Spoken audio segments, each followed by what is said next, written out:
Yo, when you hear that familiar sound, it's going down.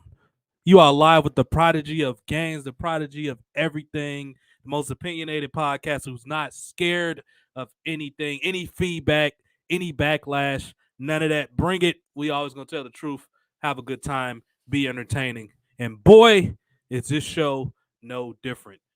StreamYard has been very choppy lately. I'm very choppy on this video. I just want to make sure I have my audio all going before we get going. Yes, it is. It's all good. Welcome to the show, everybody, man.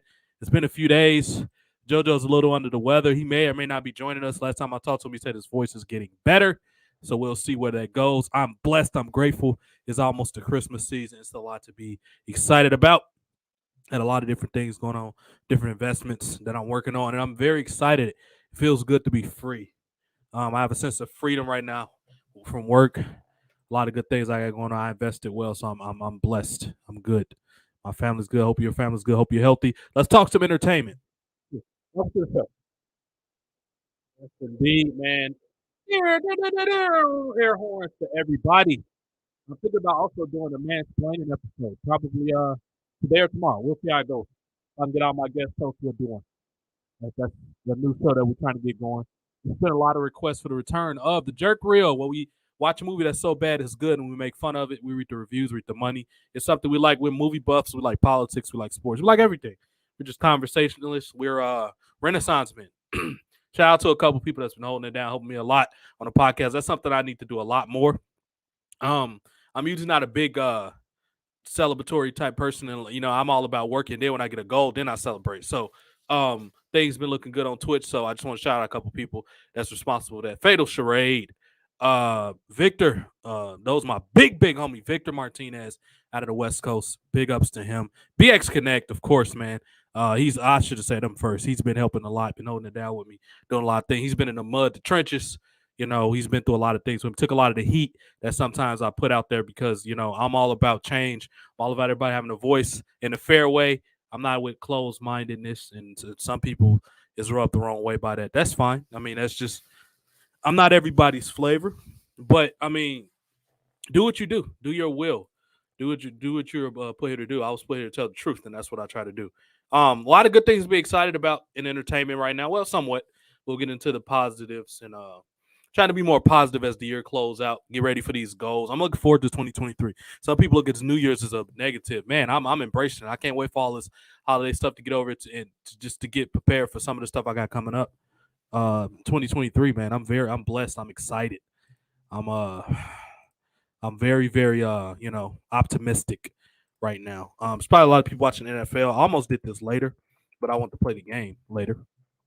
So, maybe next week we'll flip it around. It just seems like a decent time.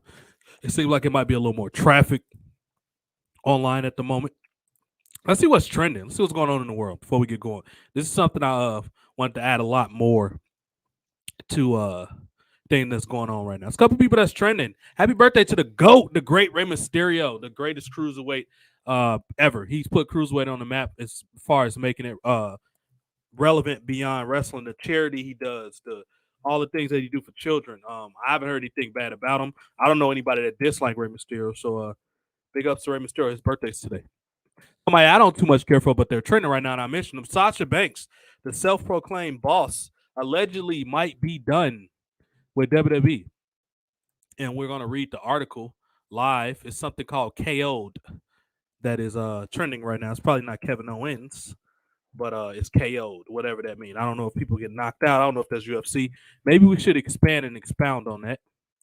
You know what? Let's take my thing down for just a minute, my thumbnail, and put up what I'm looking at. Let's put Twitter up. I got multiple Twitters up, so let's see which one.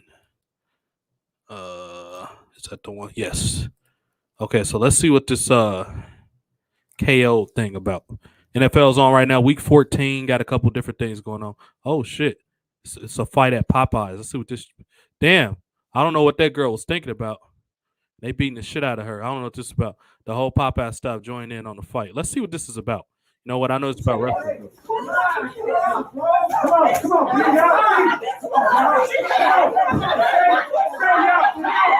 Yeah. White or Mexican people need to learn. I don't know what this is. He threw something at her. I don't know what it was. Let's see who initiated first. The video started. I think she grabbed something. Hold on, let's see. She threw something at her first. Charge yourself.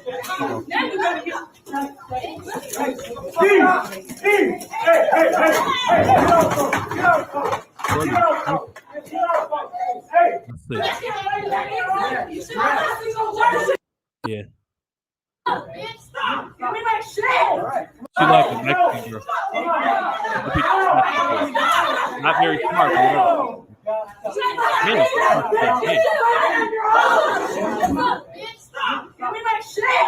but my face red.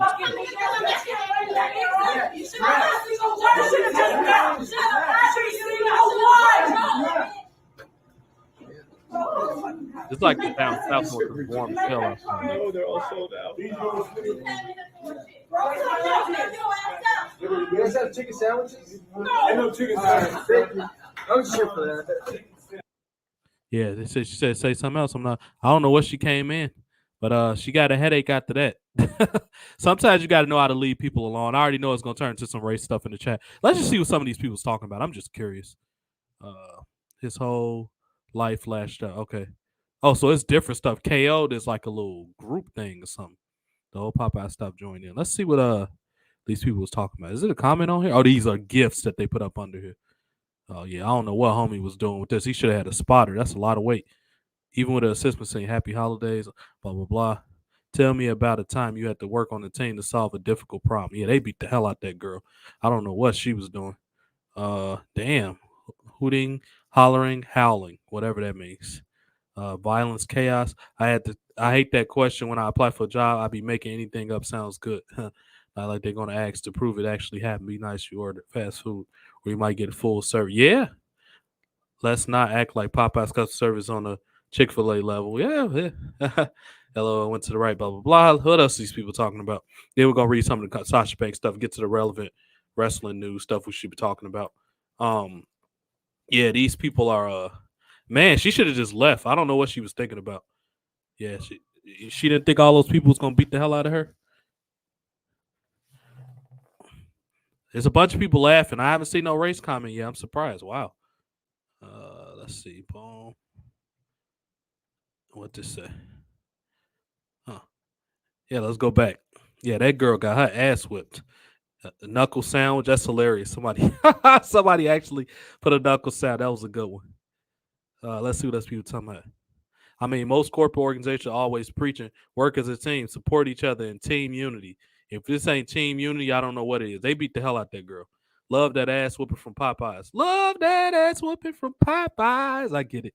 That's a funny joke. I heard y'all serving breakfast. Damn, she bogus as hell. Did she eat her cereal or something? She slapped the shit out that girl. I hope she get a biscuit with that combo. That might be the joke right there. I like that one. Whoever Dr. Sanger, whatever PD that is. The main reason y'all let black women get away with everything. Y'all never grew up. Yep, I know it was going to be a race comment, whoever this person is. It's never picture perfect, so just make sure it's vivid, whatever the fuck that means. So who got the charge? They definitely threw their head set at the customer, and she threw it back, which I don't think she should have done. Then they all went out their way to saw her customers not in the wrong. She was trying to leave. I don't know. Yeah, that's a good point. Now those girls might get charged right there. That's some that right there. Speaking of wrestling, that's a hell of an ass whooping right there. Excuse me. And apparently it's trending on Twitter too. Me waiting on the 2-piece meal with a biscuit and the side of Cajun. Right. I ain't gonna lie. Popeye's customer service isn't that great in the inner city. Maybe now in Louisiana or something, but I don't know. Yeah, she threw something and hit a black woman. Popeye's worker. And y'all walking off thinking she was about to go home peacefully, and you see her running up on you. Ha! In the name of Jesus, I don't think so. Are you blind? The employee threw her head shut at the lady at first, and then she threw it back. Yep. Yeah, that might be true. It's kind of hard because they start the video, which I don't know if that was a purpose or whatever. Somebody trying to fight her back. They did jump that girl, I'm not gonna lie. That girl, man, she was that Mexican chick or whatever she was, man. They put the Popeye song on. This must be like a music maker person. Sorry, y'all, I had to do it. Please don't block me. That is her. Uncle Tubi, she got a family meal. Yeah, that's a good point.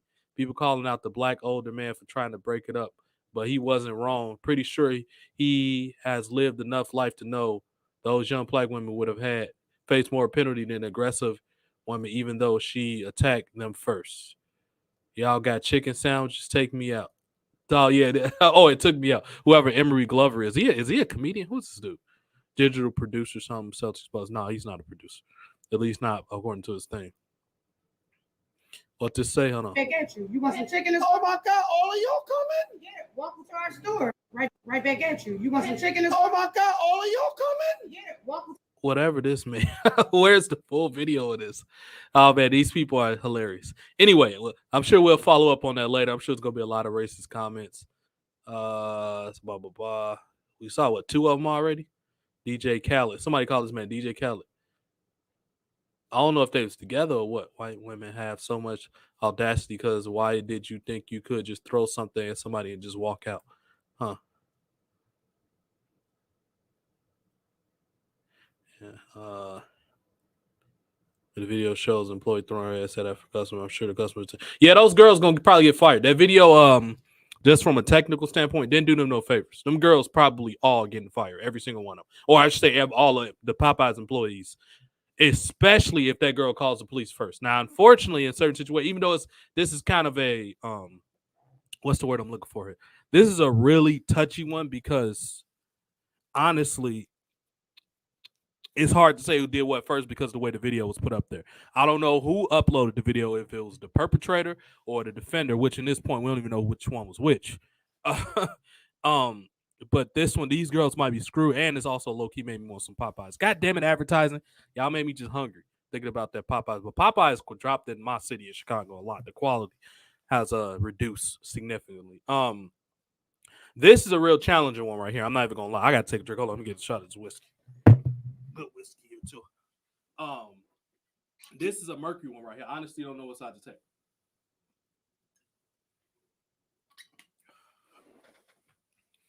But they definitely get monkey of the day for that one. Dun, dun, dun, dun, dun. So yeah, like I said, that girl might be screwed just because the way they edited that video.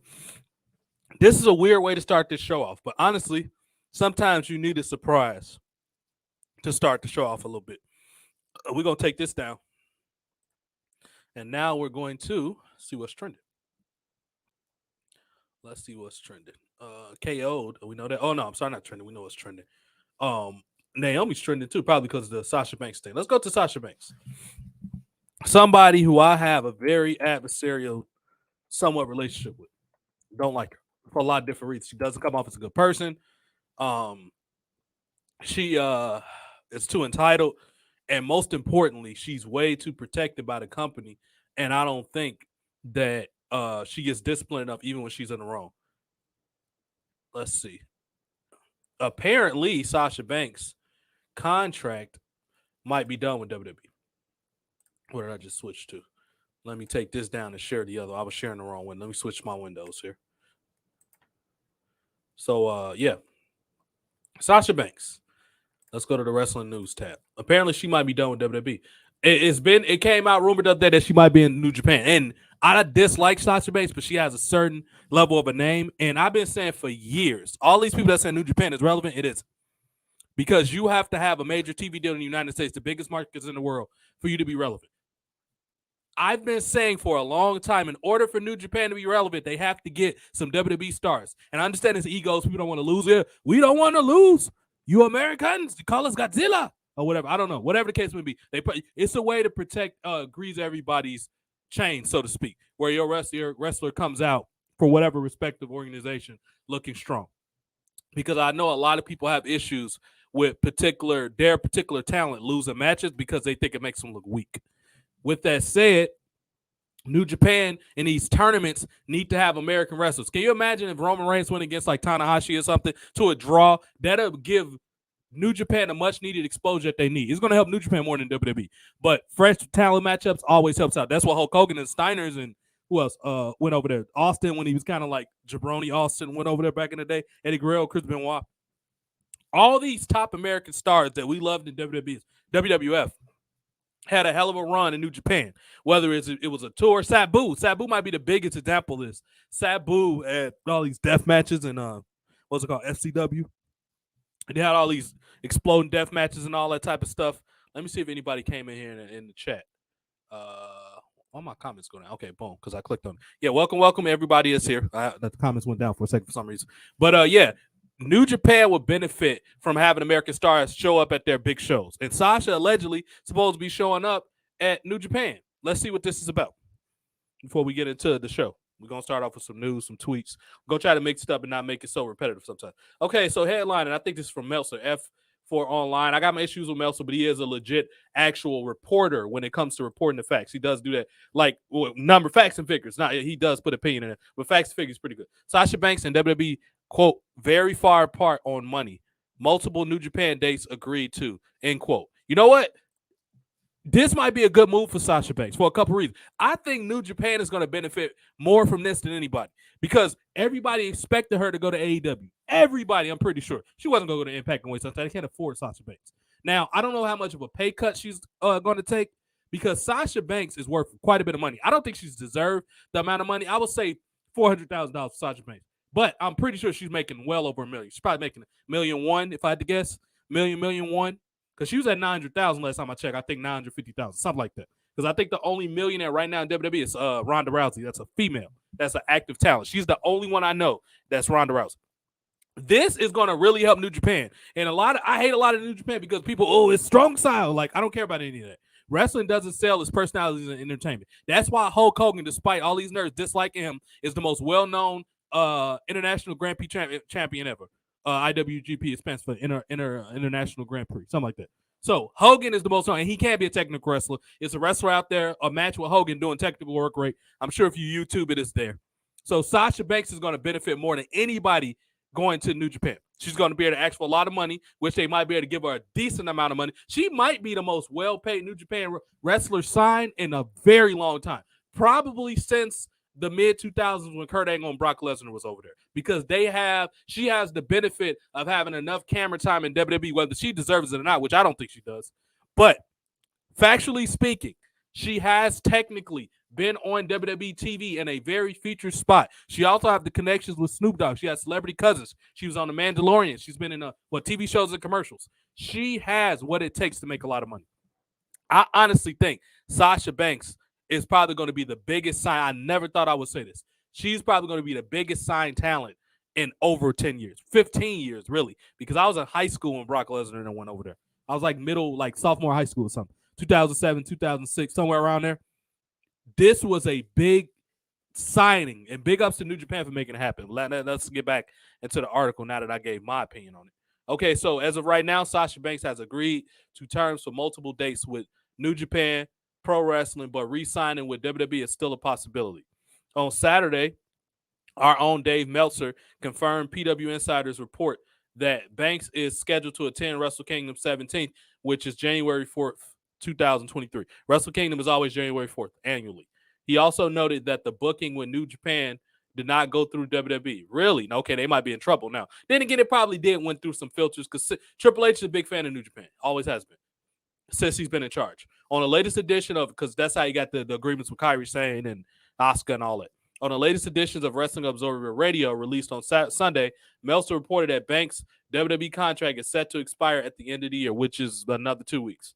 And the last he heard, the two sides were far apart on money. While a deal with New Japan has not been officially signed, Banks has agreed to terms for multiple dates in 2023 with the promotion. Now, I don't know how this is going to affect, because WWE usually, when you're under contract, unless they give you thorough permission, which they usually don't do this with New Japan, they do it with smaller companies in Japan, like the Beast in the East. I don't think that was a New Japan thing. I think that was a smaller Japan thing for Brock Lesnar. I need to go to the Beast in the East. That was a long time ago. Beast in the East was like, what, 2014 or something, when Brock went against Kofi Kingston? When he obliterated Kofi Kingston, when he beat him, conquered him, and eviscerated him, as Paul Heyman would say. Beast in the East was a while ago. Let me just do my notes on Beast in the East real quick, because that was a long ass time ago. That was what, 2014? And I don't think that was actually it was 2015. I don't think that was a New Japan thing. What promotion was this? Beast in the East, J Sports. What is that? Is that a Japanese sports professional promotion? WWE at the Rakugo Kaga Sumuda, Japan, whatever the fuck this shit is. I don't think this had anything to do with New Japan because it doesn't say New Japan anywhere. It was just a house show with probably a small company. Yeah, so this was the Beast in the East. So it hasn't been anything significant with WWE in Japan probably since around that time. Yeah, they had Jushin Thunder Liger come in one year and work with Tyler Breeze. Jushin Thunder Liger was a legend. He's one of the first super junior, what they call junior heavyweights that work in the United States. He worked with famously Sabu, I think like Jerry Lynn, all these top level cruiserweights. So this is going to be a big deal specifically for New Japan. I think New Japan is going to benefit from this a lot more than Sasha Banks will. And the reason I say that is because, what's up, Rhea's Pinfall? What's up, Young Blood?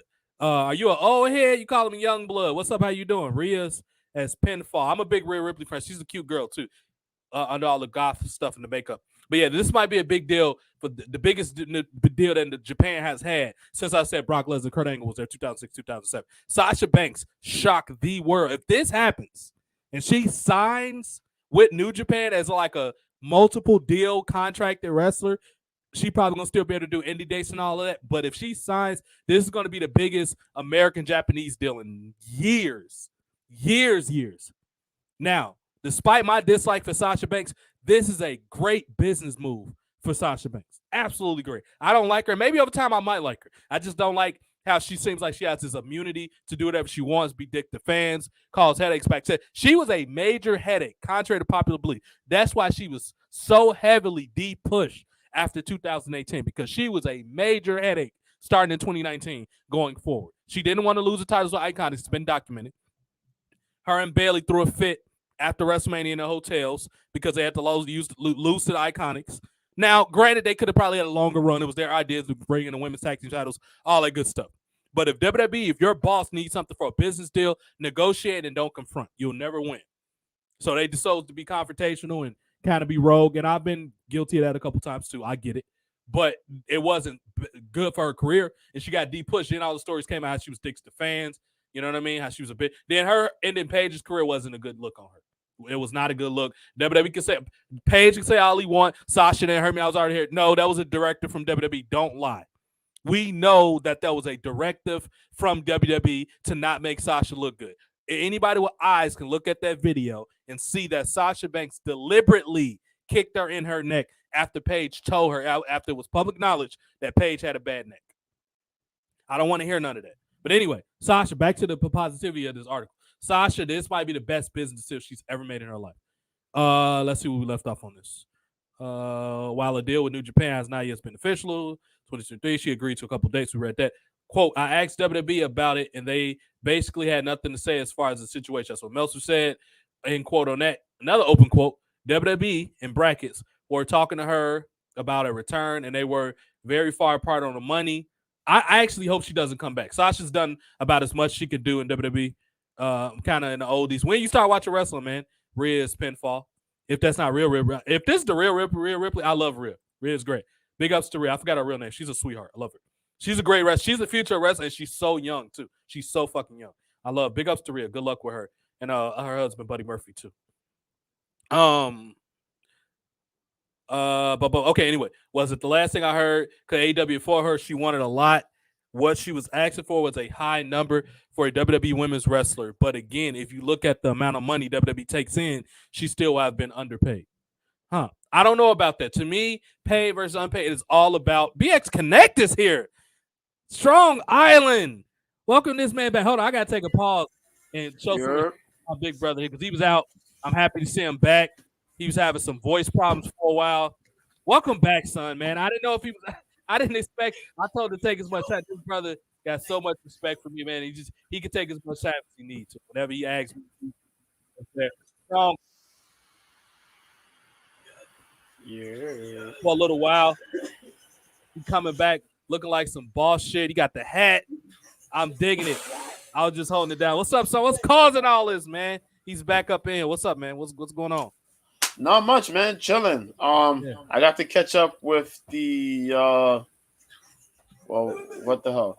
Watched UFC yesterday.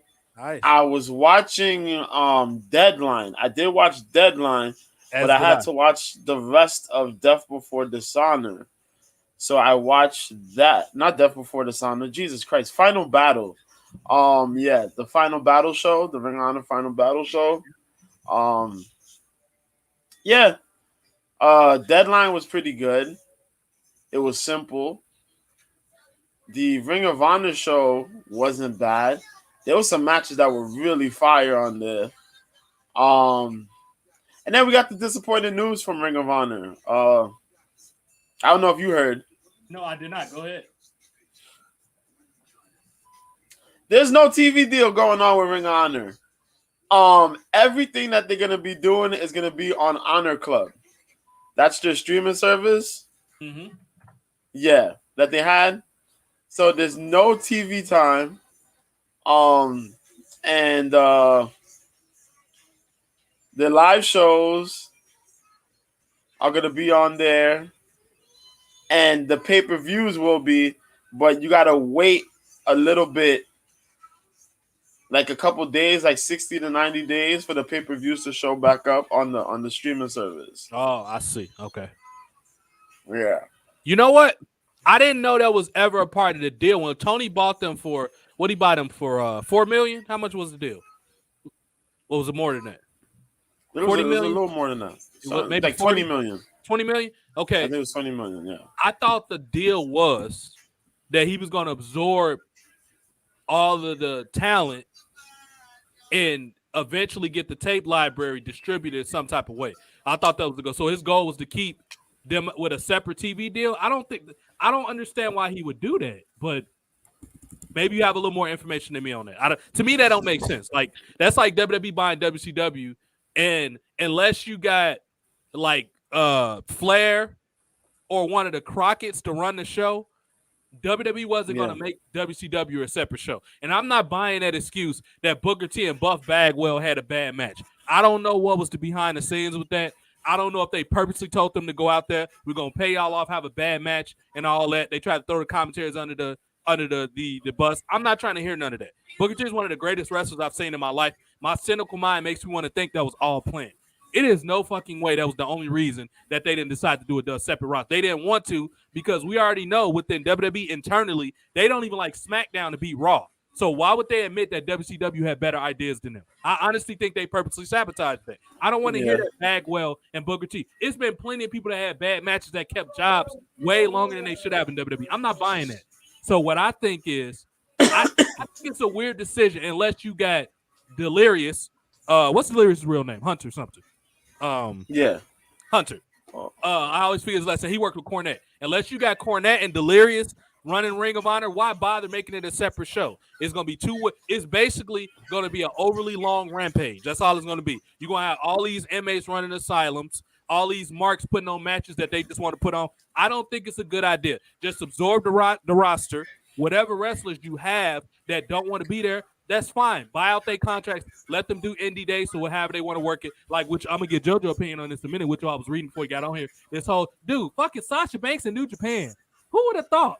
I mean, you know what I mean? She's going to be at Wrestle Kingdom 17.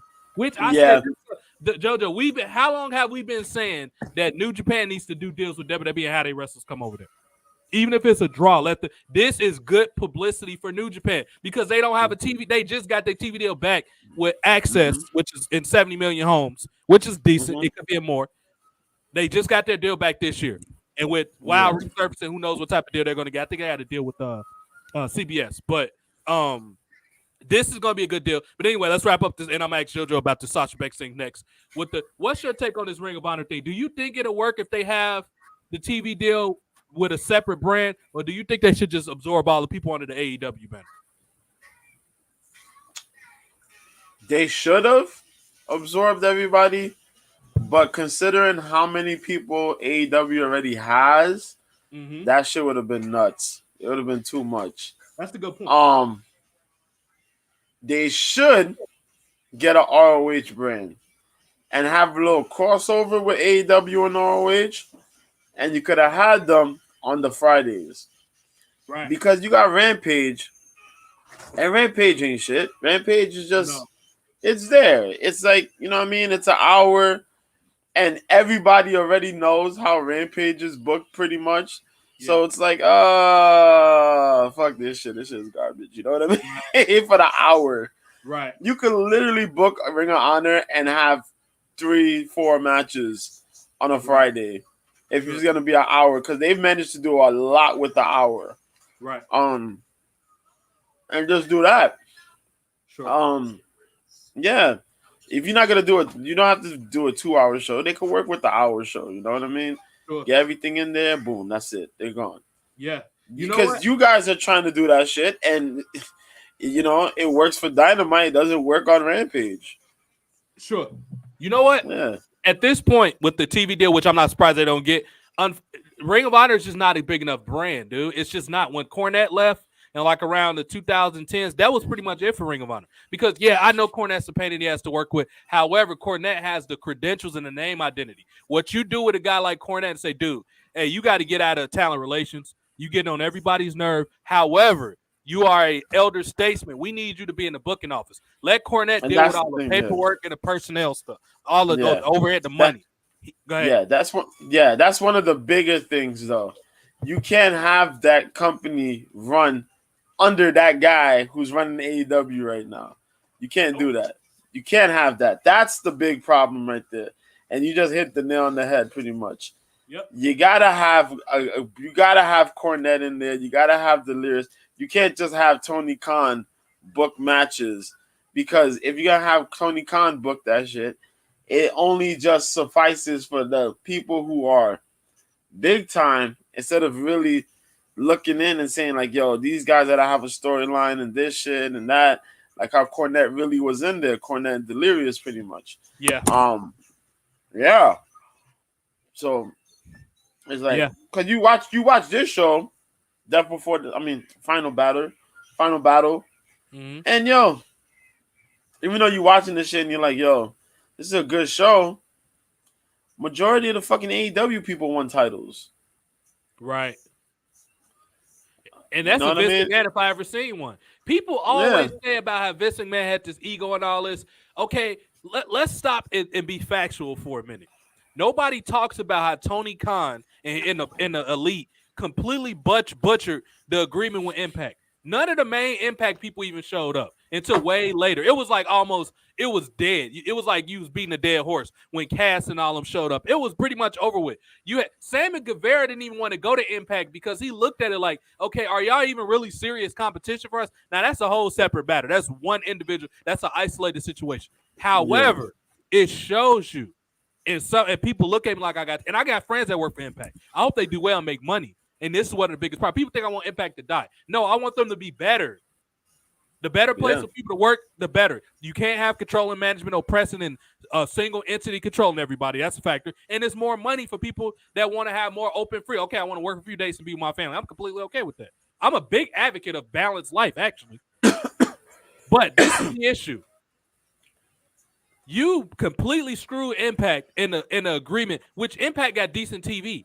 You can argue that they might have better investors than AEW because their money's coming from a single family. Yes, they're worth $11 billion.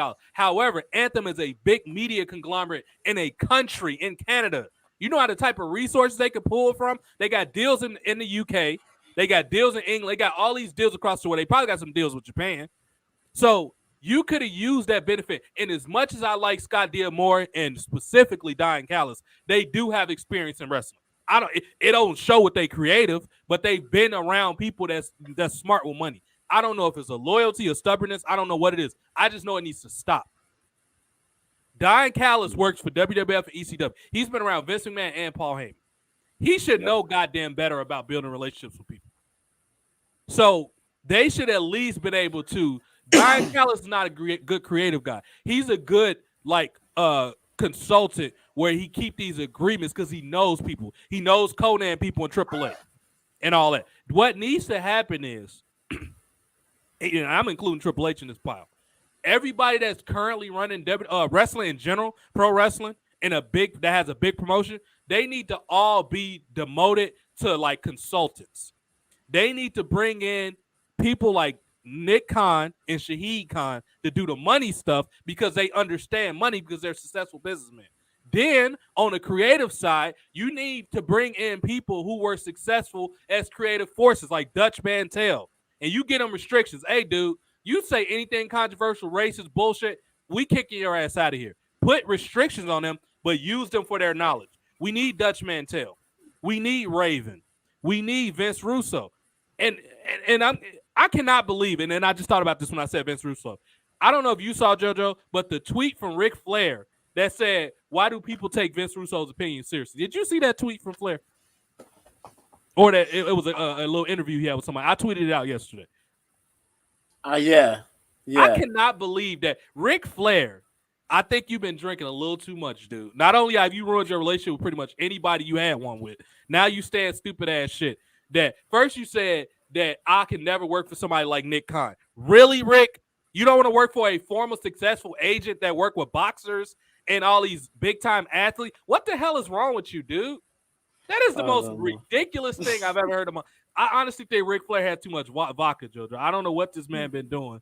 He had too many, he bladed himself too many times. What bar are we going to, Arn? Woo! Like, I don't know what's wrong with this man, son. He's out off his rocker that he think that Nick Khan was the reason that Ric Flair got taken off TV. So you didn't think that it was probably Triple H, it was possibly Vince. Nick Khan is the money guy. He don't have nothing to do with creative.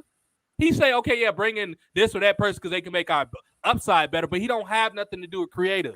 He might suggest something, but the final decision makers go down to Triple H events. You know that.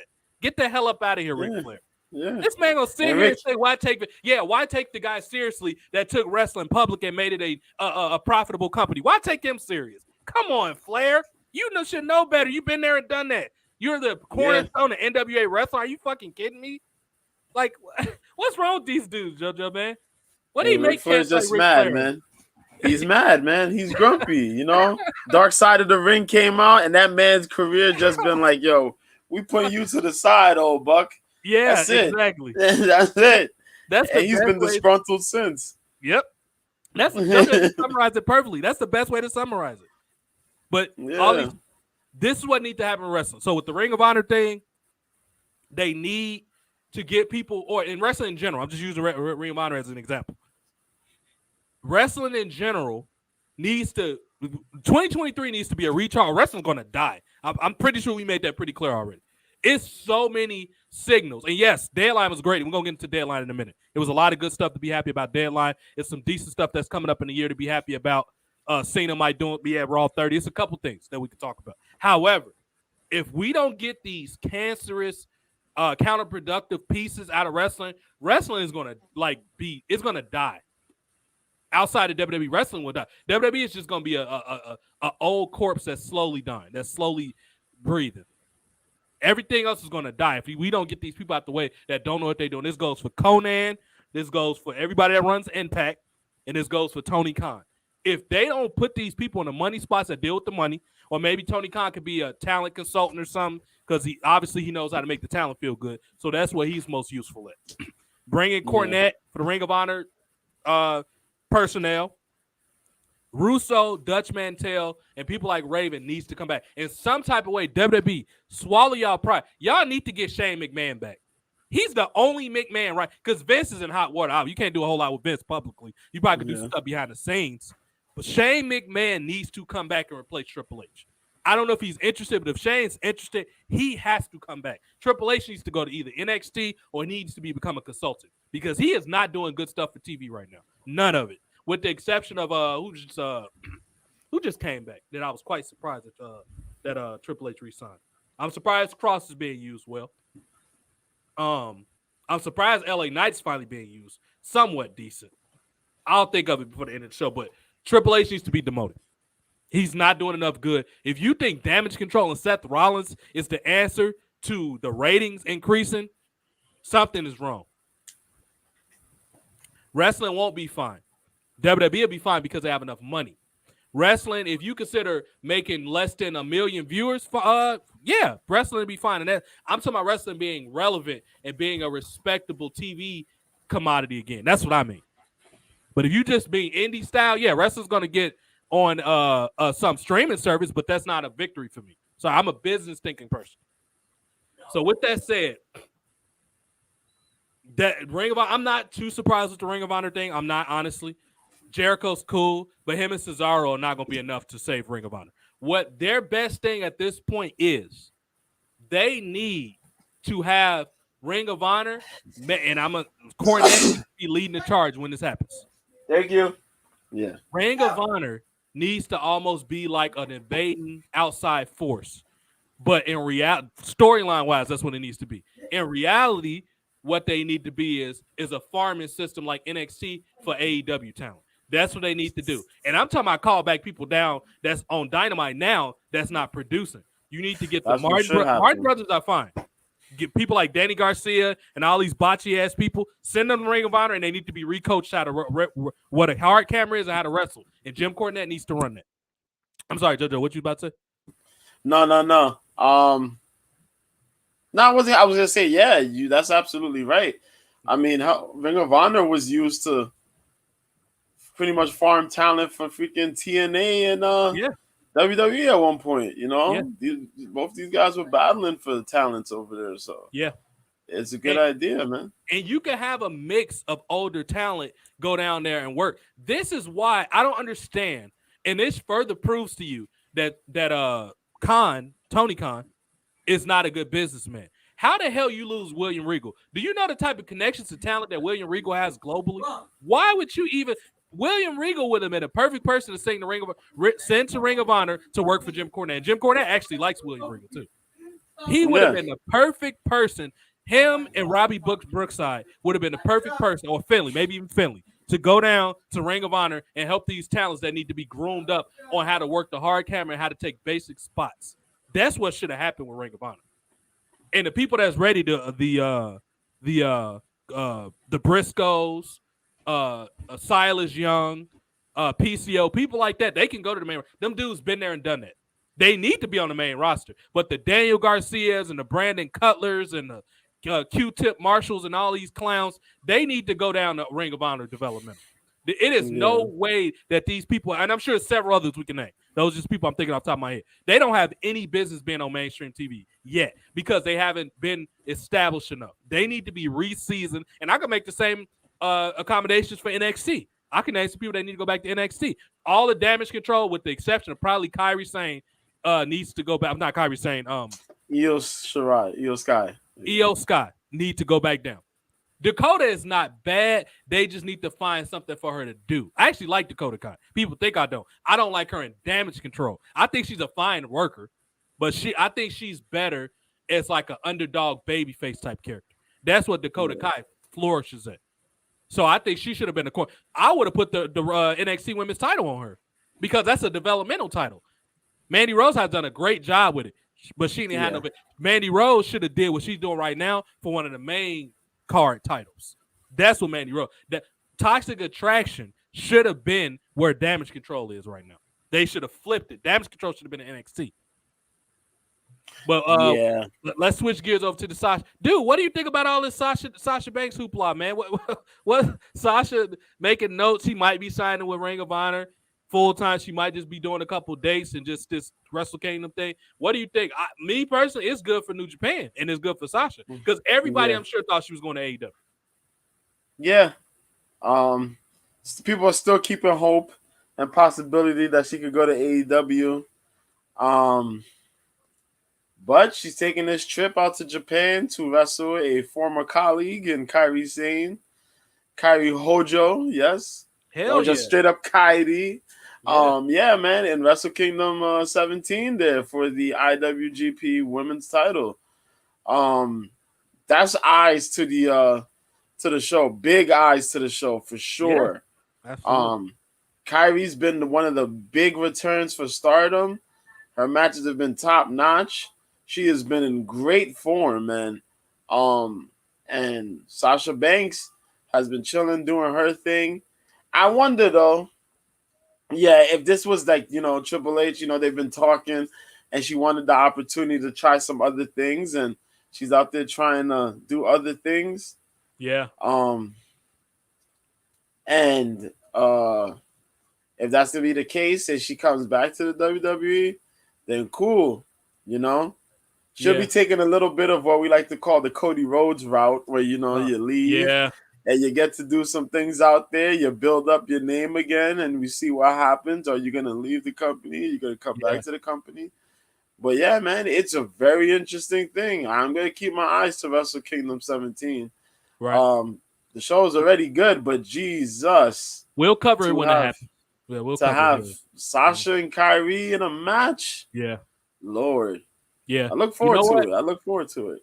I love to see Kyrie back in WWE at some point, but I'm happy for her if it works out for her in Japan. I know she missed her husband and things like that, so I'm very happy for where this goes. For let's see what else we got as far as news before we switch back in.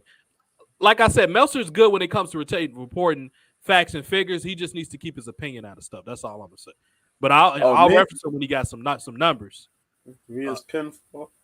Impact. Oh man, I'm on here. I do here, and Fridays I'm on an MMA show because I talk wrestling and MMA. I'm here with TJ.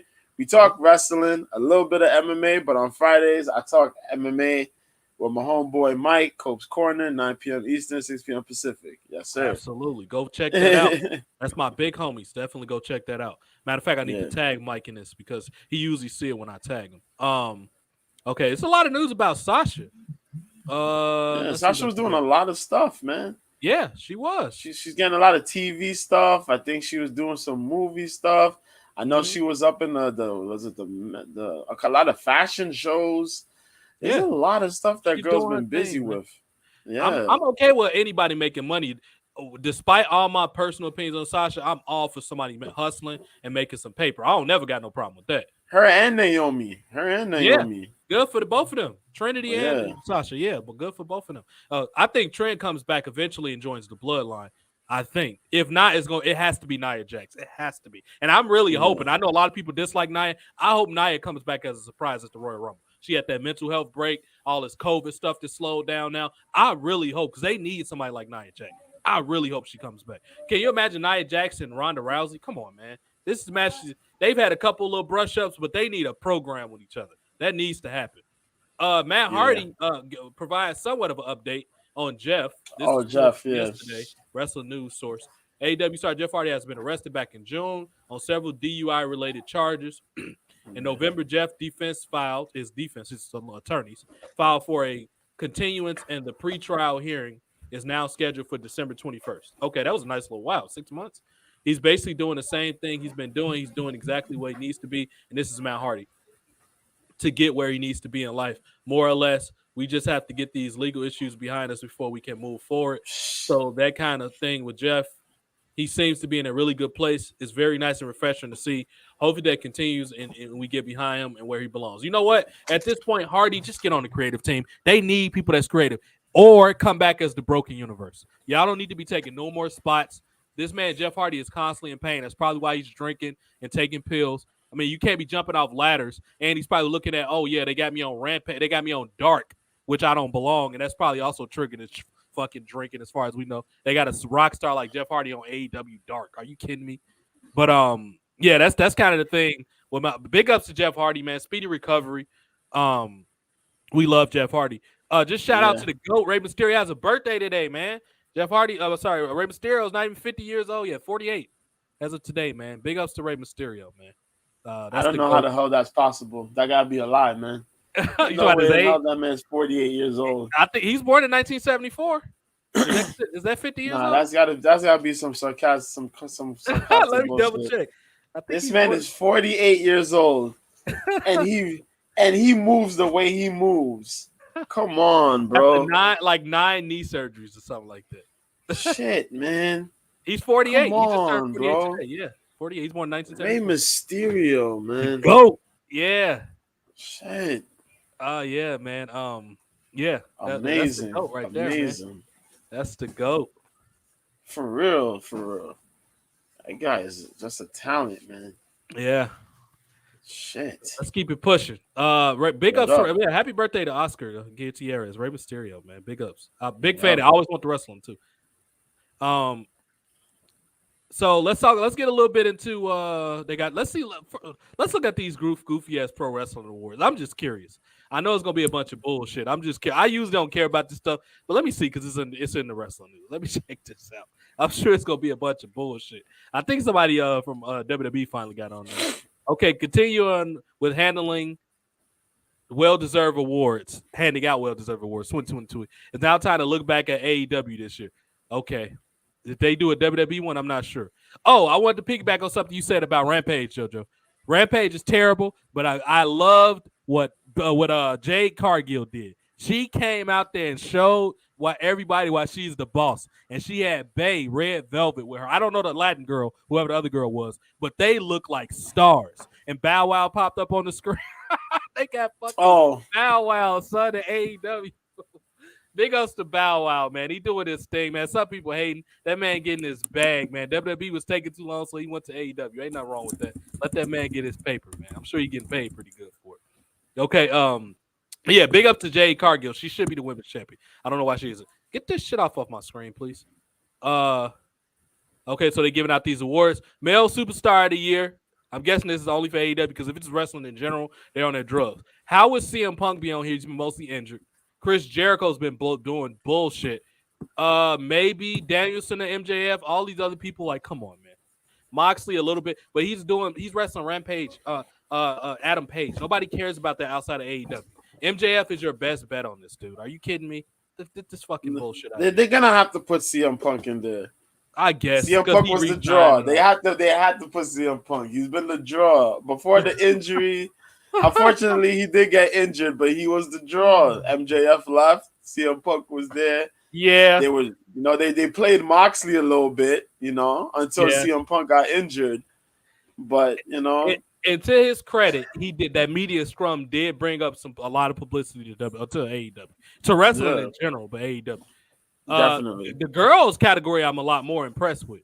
DMD is always good. Cargill, I mean, you talking about breakout star of the year. Hater, she's another one for breakout star of the year. Thunder Rosa, maybe for controversy, and Tony Storm, probably free agent of the year. So I actually like this category a hell of a lot more. That's a toss-up. It's probably gonna go. Me personally, it'd go to either Britt Baker or probably Cargill. Them people I'm going with. Yeah. They got tag team. I don't follow this tag team, nor do I care about. I mean, I like the Acclaim. Swerve and Glory still new. Jericho, just because his name, I'm not gonna. I don't care. This name is dumb. I take JoJo's word. FTR has been doing their thing. Death Triangle, I'm sure their matches have been quality, but y'all know matches don't really matter to me. So, I mean, this is, I don't know. I guess that's for the nerds or something. I don't really care about that. Tag needs to be a lot better than what it is. You know what I mean? I will say this, AEW tag team division is better than WWE's. I will say that because I'm so sick of New Day and the Usos, which after we get to Deadline, that might not be happening no more for quite a while. But, yeah, it's just they don't take their tag team wrestling seriously. Their best bet was to put the titles on the Usos, but it don't mean nothing if they don't got good competitors. Yeah, they had good matches with Taz and them and Street Profits and Profits, Profits and Arcade Bro. Was it Arcade Bro? Yeah, Arcade Bro too. Yeah. And then I mean I don't know what happened to the War Raiders. They made them look like goofy ass cartoon characters. I don't know what's wrong with them, but I'm sure their matches are just stellar. Breakout star of the year. I haven't followed the fact that Willa Utah's in this category. I'm gonna scroll right past. I say Hook probably. Hook has had the most improbable rise of anybody. They kind of what's the word? Salvaging Powerhouse Hobbs. They got a little more work to do before I get real in. Yeah, it'll probably be between Hook and Jamie Hayter. Probably. Yeah, I forgot. Yeah, Jamie Hayter. Yeah. Because Yuta and Garcia. They about work. They do work. We know the work rate guys, but just their characters have not been it, man. Right.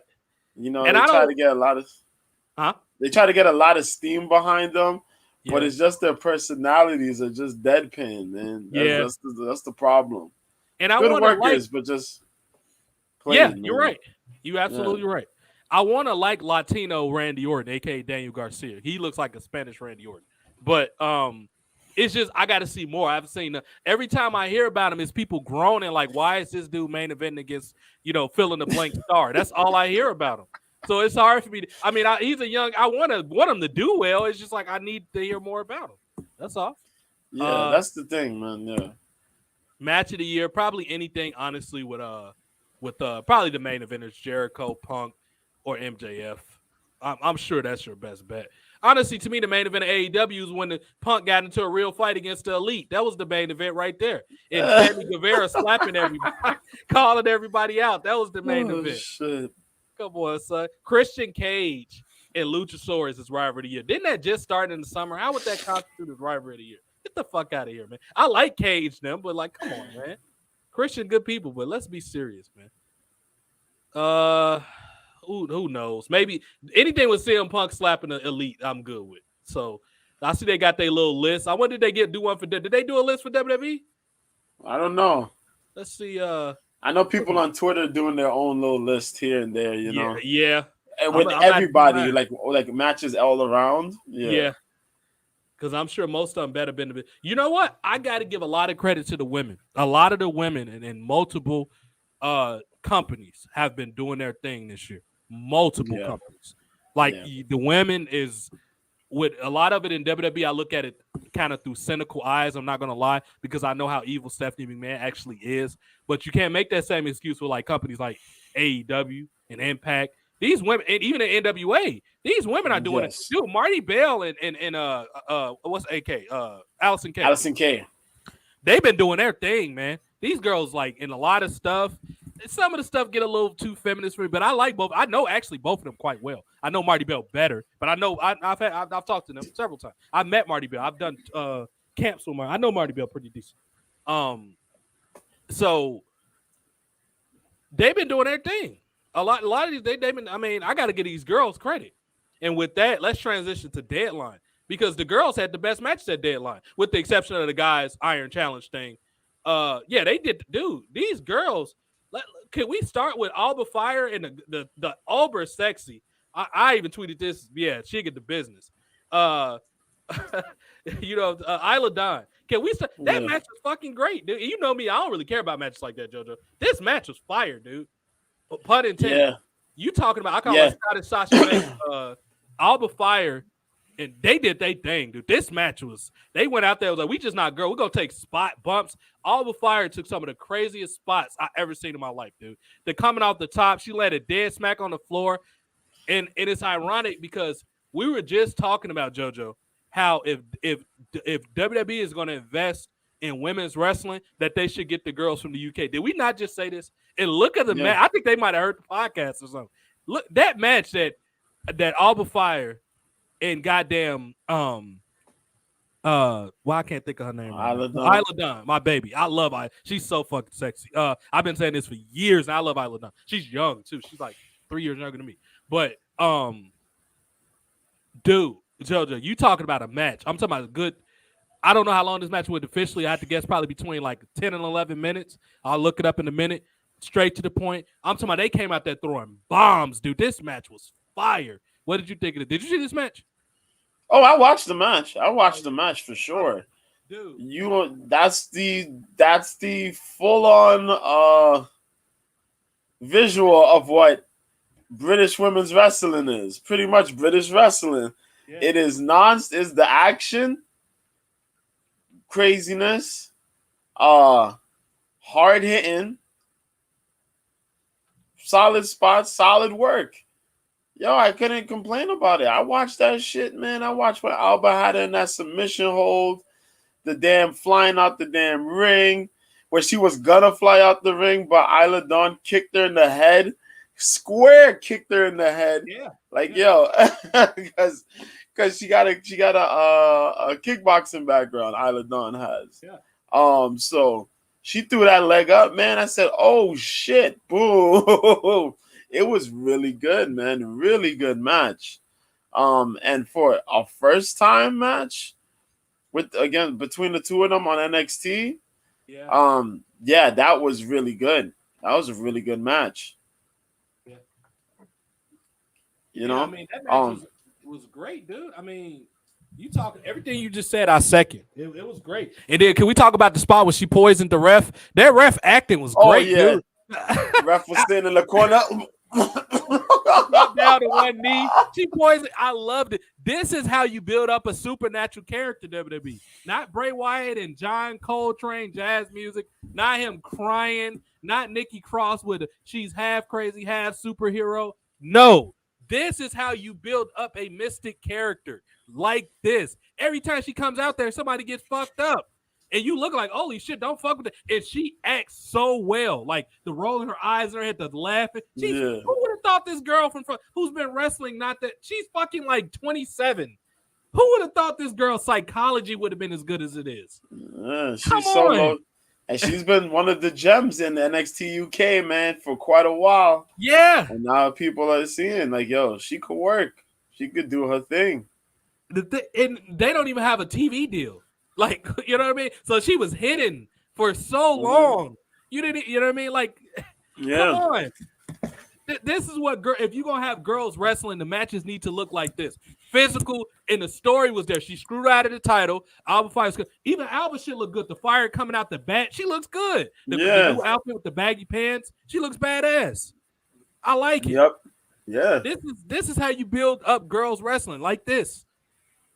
Speaking of girls wrestling, let's go to the Iron Challenge match. Holy shit, dude. What's her name? The girl with she kind of got the Sonya Deville look. That girl's talented. She didn't score one fall, but that girl's good. Oh, Kiana James? Yeah. Yes. Every time I've seen her, she's been good. All of her. You know what? I'm not a big fan of Roxanne Perez winning. I know Booker T training. I'm a big Booker T fan. I imitate him all the time. Dog. He's always in my thumbnails. I love Booker T. However, I don't think she was the right person to win this match. It's a couple other people, and I understand Mandy went against a couple of those girls already.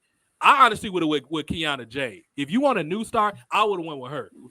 Because who was in there? Or Cora Jade. I know Mandy. Has Mandy fought Cora? They both heels. Has Mandy fought Cora Jade? They fought before. When Cora was a face.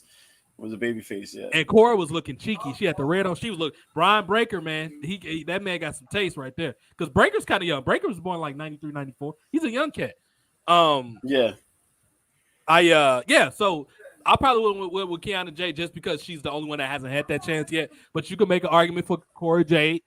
I just don't think Roxanne is ready yet. She should have had a long time feud with somebody, maybe like a heel Lash Legend, so you can emphasize the fact that she's small. Because I will give Roxanne discredit. Her facial expressions is her benefit. She's good at that. Like when she got attacked, when what's her name turned healed on her, when Cora Jade turned healed on her and hit her with the belt, her facial expression, she was looking like almost like a mom that betrayed her or something. Her facials are good. However, her ring work needs a lot of work. And for you to be in the main event, you have to have crisp ring work, at least passable ring work. I'm not saying you got to wrestle like goddamn William Regal, but I'm saying you got to have passable work rate, at least. And she's not there yet. A lot of her spots look slow. A lot of spots she look out of place. Don't get me wrong, she's gorgeous and she makes great facial expressions. I just don't think she's ready yet. So I'm really hoping this is a one and done. She needs to be in NXT probably for another year. She needs time. Where did she wrestle prior? Don't she got a little bit of experience? I know Booker T trainer. She did real. Wasn't she in the Indies for a while, like Ring of Honor or something? Yeah, she was in Ring of Honor. She won the Ring of Honor title. Yeah, she did the tournament thing. Yeah, she was in Reality of Wrestling. She was elsewhere in Texas. She did a lot of shows in Texas or the regional. Okay. Probably the Teddy Long thing or whatever on the Southeast Wrestling with Jazz and all, and probably. What was her name? What was she known for before WWE? Because I know she had some buzz. Roxy, right? That was her name. Roxy, and she she needs a little bit of polish, man. And I think her coach is the commentator in NXT, so he's accessible. He works down there, but she just needs a little more work.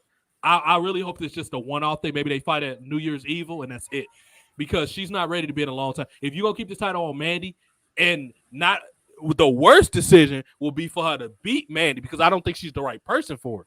If you're gonna have somebody beat Mandy, it either has to be but she's a heel too. It had to be like the tennis girl, either Tiffany Stratton, or a better choice would be Lioness. You have to put a Nikita Lyons. I think Lioness is the better choice, personally. That's just me. I think she's big enough to fight all three of those girls by herself. Yeah, they can gang up on her, but it's believable if she because the Lioness is a big chick, and she has a Taekwondo background, legit Taekwondo. So she's the person that makes sense. I just don't like Roxy needs time. Maybe in 6 months I might have a different opinion about it, but it's too early right now. I can tell you that. However, this match was what it was. The spots that worked. So a lot of the stuff was sloppy, and I could tell the way everybody was hitting a lot of offense on Roxy, and this, of course, started to show off yesterday that she was going to win that match. I just felt it. because she was getting, usually when a person get beats up a lot, especially in a match like this, they usually come from behind and win. Now let's move on to. I'll save the men's Iron Challenge for last because that was a good match. That was a hell of a match. Yeah. Let's move on to the two intermediate matches, which was who had a grudge match? No, we did the grudge girls fight. New Day was there. Yeah. New Day New wrestled Day. pretty deadly. They did. I didn't really watch this match from what I saw. I knew what to expect. I think I walked off and did something else, but I knew what to expect. I knew it was gonna be a lot of comedy. I could have guessed that they was gonna twerk. I knew it was gonna be like the entertaining type comedy match. However, what I didn't expect, even though as the night went on, it became more apparent with the commentary that the New Day was gonna win these titles. I'm gonna let JoJo carry most of this because he saw more of this match than me. I'm pretty sure. Who would have thought a main roster merchandise mover like New Day? Even though I totally agree with them taking some time off the main roster because they burning out this New Day versus Uso thing. Who would have thought though? I thought they was just going, okay, they're gonna get these kids to rub, maybe into the DQ or something like that. Who would have thought that the New Day would have dethroned this team that was picking up a hell of a lot of momentum when they don't really need it outside of bragging rights? Yeah, they triple crown, whatever. JoJo, what did you think of this match? How surprised were you when the New Day pulled this off, man? I was mouth dropped. When they won, I was surprised. I was really surprised. The match was a really good match. I know Pretty Deadly is a good team. They're like a really good team. But yo, they really killed it for this match, man. Like, they had the little iffy comedy here and there because both of those guys are really good with the little comedy spots here and there. Mm-hmm. But the match was just straight up really fucking good. Just straight up good. Typical New Day offense, high flying spots, pretty deadly, the hard hitting spots. They even had the comedy spot tribute to Eddie Guerrero where they were faking the belt shot. Yeah. They used the belt. So I think one dude had it. He threw it to Kofi. He threw it to Kofi and pretended he fell. So he threw it at the other dude's tag team partner and fell. Then he threw it to Xavier Woods and fell. And then Xavier Woods just threw it anywhere and just yeah. While the ref was distracted. I'm like, come on, man. I fell out of that one. But yo, other than that, they did use the belts. There was some really good tag team spots there. But just to see, the outcome and the midnight hour variation, they win the tag team titles. That was a really good move on WWE's part because, as you said, how many times are you gonna have the Usos New Day run? You know what I mean? So, we get it. They have great matches, but can we move on from this shit already? Yeah. You can't just be those two guys, man. You gotta have the rest of these tag teams shine. Yeah. So for them to take the spot to NXT, build up their tag division as well. Yeah. Good move on their part. Everybody wins. Everybody wins. Yeah. Absolutely, everybody wins. Speaking of tag teams, let's talk about something that's going to be some comedy, and also it was a great kind of salute because we thought for a long time that Kurt Angle was done with WWE because he was possibly in talks with AEW for doing. Of course, he turned him down because he had self-respect. He was like, fuck yeah, I'm not going over there to hurt my neck with these jabronis. Like, no, y'all ain't even worth it. And it also his loyalty to Vince. Vince McMahon is almost like a father figure to Kurt Angle. Kurt Angle's father died tragically when he was young, and ironically, when he was preparing for the gold medal. That's why he broke down when he won in '96. That was for his dad. You know what I mean? Kurt Angle, when Kurt Angle was wilding out on pills and stuff, and he went to Impact, Vince McMahon was still in communication with Kurt Angle. It was always clear that Kurt Angle was going to come back to WWE. It was a matter of when and not if. It was always going to happen. That's why they did the documentary. When he first saw Vince, they broke down. Vince always liked Kurt Angle. Always.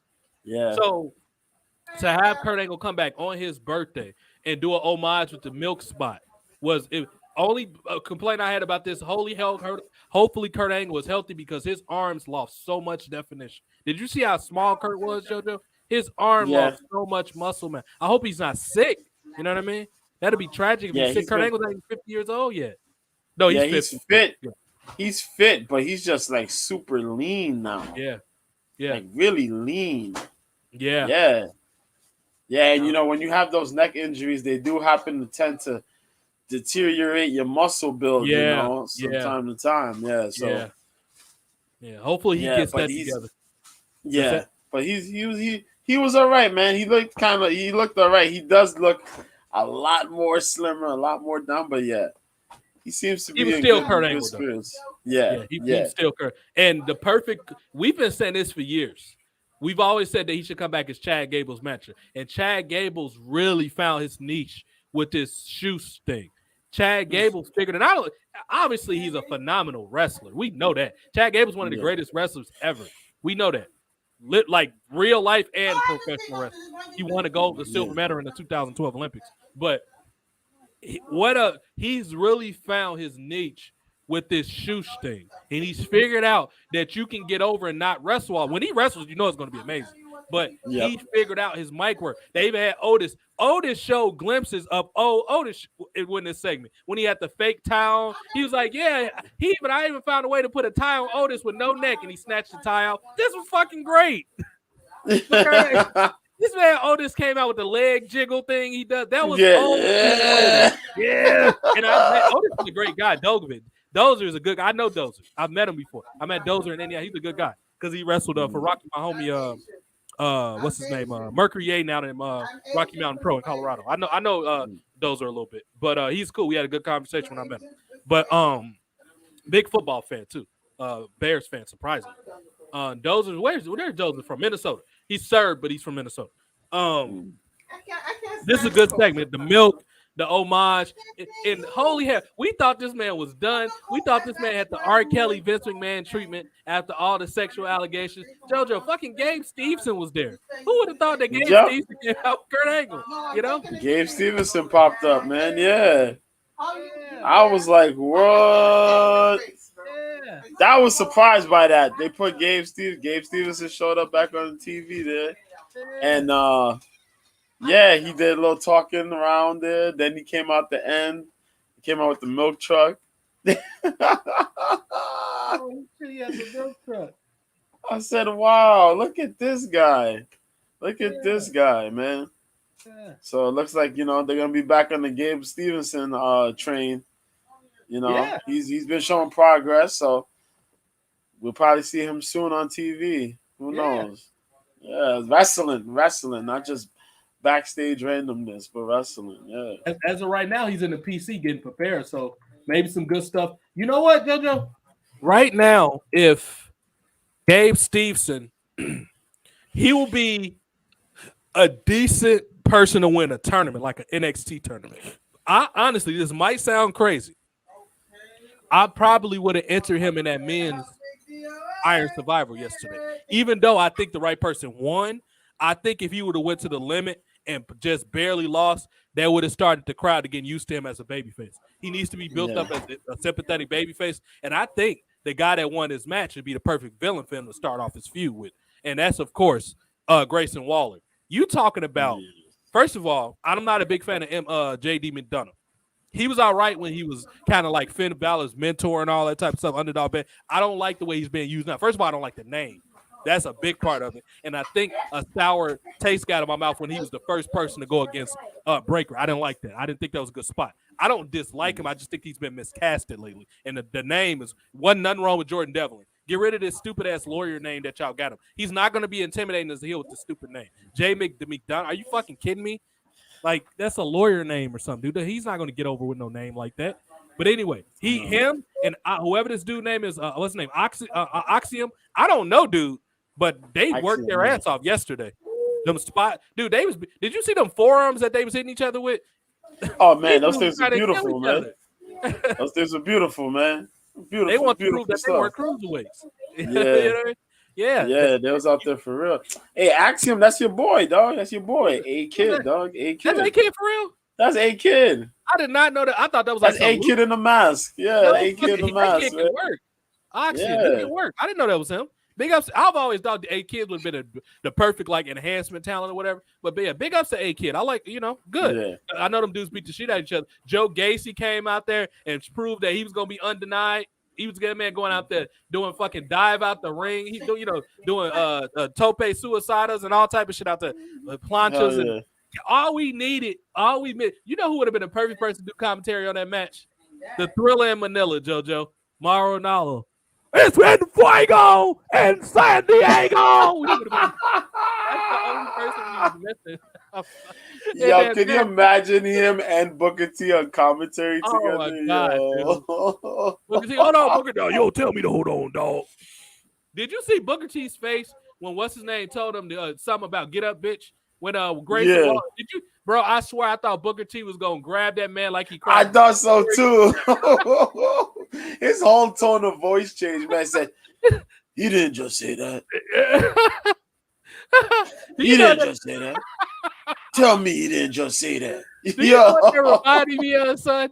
That reminded me of when remember when Cody Rhodes had that gimmick when he was giving everybody them paper bags to put on their face? Oh yeah. When Cole had the bag and he told Booker, he's like, Booker, this is a new good look for you. You know what I mean? You getting a little long in the tooth, a little older, maybe it's a good look. Booker T was floating that bag. He said, "Yeah, Cole, long in the tooth, huh?" He said, "You been just you gonna get hurt, all right." Yeah. All right. That man Michael Cole was gonna get the shit beat out of him. You think what Heidenreich did to you? Booker T was about to get that man a Harlem beatdown, son. He was gonna beat the shit out that man. He said, Word, because you can't tell. Like, you can't tell with Booker T. Like, yo, Booker T gonna snap? Is he gonna go shoot? This is not a work. Michael Cole, do we got to remind you? Booker T is the man that beat up Batista. Do we have to remind you of this, bro? I don't think you want to be making jokes about Booker T. You know what I mean? Go ask Scott Stansford. Go ask homie from New York. Go ask him what he do when he make these off-color jokes about Booker T. I swear that man had to call every Hasidic Jew he could find because that man Booker T was gonna beat the shit out that man, bro. When he was calling the fucking GI bro and he put the bug eye and bug eye. Word. He was bugging the fuck out, bro. Come on, son. What was this man thinking about? Oh shit. Yo, that brain wasn't working at all that day. At all. Oh shit. But dude, this match, A-Kid, Oxyon, whatever you want to call him, JD McDonough, Joe Gacy, Waller. Who am I missing? Carmelo Hayes. Oh man, you talking about another star in the making. Carmelo Hayes is a shooting star. I don't know what Trick Williams was. Maybe he's banned from ringside or whatever. But I'm hearing is buzzings that they're going up to the main roster. These dudes will be the perfect people. I want to say send them to SmackDown just because Ricochet is over there. However, Raw is in desperate need of some exciting cruiserweights. They don't have no exciting crew. Well, Rey Mysterio, but he's kind of more of a behind-the-scenes type role now. He wrestles every once in a while. But they need some cruiserweights over there. Balor is not really working like cruise. He's a heel. So he's not working like a cruiserweight right now. So they need some exciting. And you know what? I honestly think, but I don't know. I kind of like the dynamic between him and Trick Williams, and that mainly works as a heel. But if it was a team that can make this shit work, it's Carmelo Hayes and Trick Williams. I think they could be a good babyface manager duo. If they work against Judgment Day or something like that, or they work against Seth Rollins, or anybody that's got heat right now, I think it can work, honestly. Or if they work against MVP or something like that, I think it can work. Now, well, he's a little too big to work against almost too early. It had to be against like Judgment Day. It had to be against Judgment Day. But I honestly think this would be a good move for them to do. Overall, Judge, what did you think of this match? You talking about, dude, they fully utilized that penalty box. These dudes went all out there with that penalty box. They did their thing. But what did you think, though? I like that penalty box thing. Now you bring it up. Because everybody that damn near went in the penalty box got beat up. Whether it was inside the penalty box or outside the penalty box, they got beat up. Like, when they was walking towards there, Waller was beating up people. Axiom and McDonough were fighting in the penalty box. That shit was crazy. The match was fire. It was funny that JD didn't get a pin, though. Everybody had 2 pins coming to the final couple minutes. except for JD McDonough. JD McDonough got pinned up. There were some really good spots there. Grayson Waller and this damn move of his, man. This freaking rolling into the ring, stutter shit. I hate when he does it. I do too. But like, because it's like, yo, people really standing there waiting for this man to roll into the ring to catch you. But yo, the fact that he went in and got his first 2 pins off the move, that was pretty cool. It was. He did that shit on the apron. That looked weird, but he pulled it off. Yeah. Axiom getting the pins that way he did were pretty damn cool too. And they were random. I was surprised that he got his pins. Yeah. Carmelo looked really good. Whether it was he was coming off the ropes or just wrestling, just his style, man. Really smooth dude. Joe Gacy, of course. I watched Joe Gacy when Gacy was in CZW and through the Indies and what is that joint called? Oh my God. Evolve. There you go. Evolve. Oh, yeah. And shit like that. So I'm used to watching Gacy wrestle and, you know, for him to put his form together and do what he's doing now is pretty cool. It was good to see. You know what's funny? Big props to Waller for getting that, though. Absolutely. And I think, honestly, I agree with you on everything you said about the stunner. I think he'd benefit because he wear the boxing trunks. I think he'd benefit from having like a striking finisher move, like a running like punch that you don't see coming or something cool. He's a very athletic guy, obviously, because if he's pulling off all these moves. I think he would benefit better from like a, you know what'd be a cool move from him? Like a running either could do a running punch, and I want to say Superman because Reigns does that, like a running drive-by kick, like a quick running drive-by kick, either off the second rope or like just bouncing off the rope. Maybe he kicks a guy in the knee and he hits the rope and he just hit him with that drive. Kind of like that move that MVP used to do, that step-up pump kick used to do. I think something like that would work for Grayson Waller. Yeah, because I remember MVP used to do that. When he used to do the little 3 he'll bounce off and kick, that step-up drive-by. Actually like that. Yeah, drive-by exactly. Kick, But yeah, I wanted to mention something about Joe Gacy. He was my pick to win this match. Either him or Grayson Waller. Those were my 2 picks.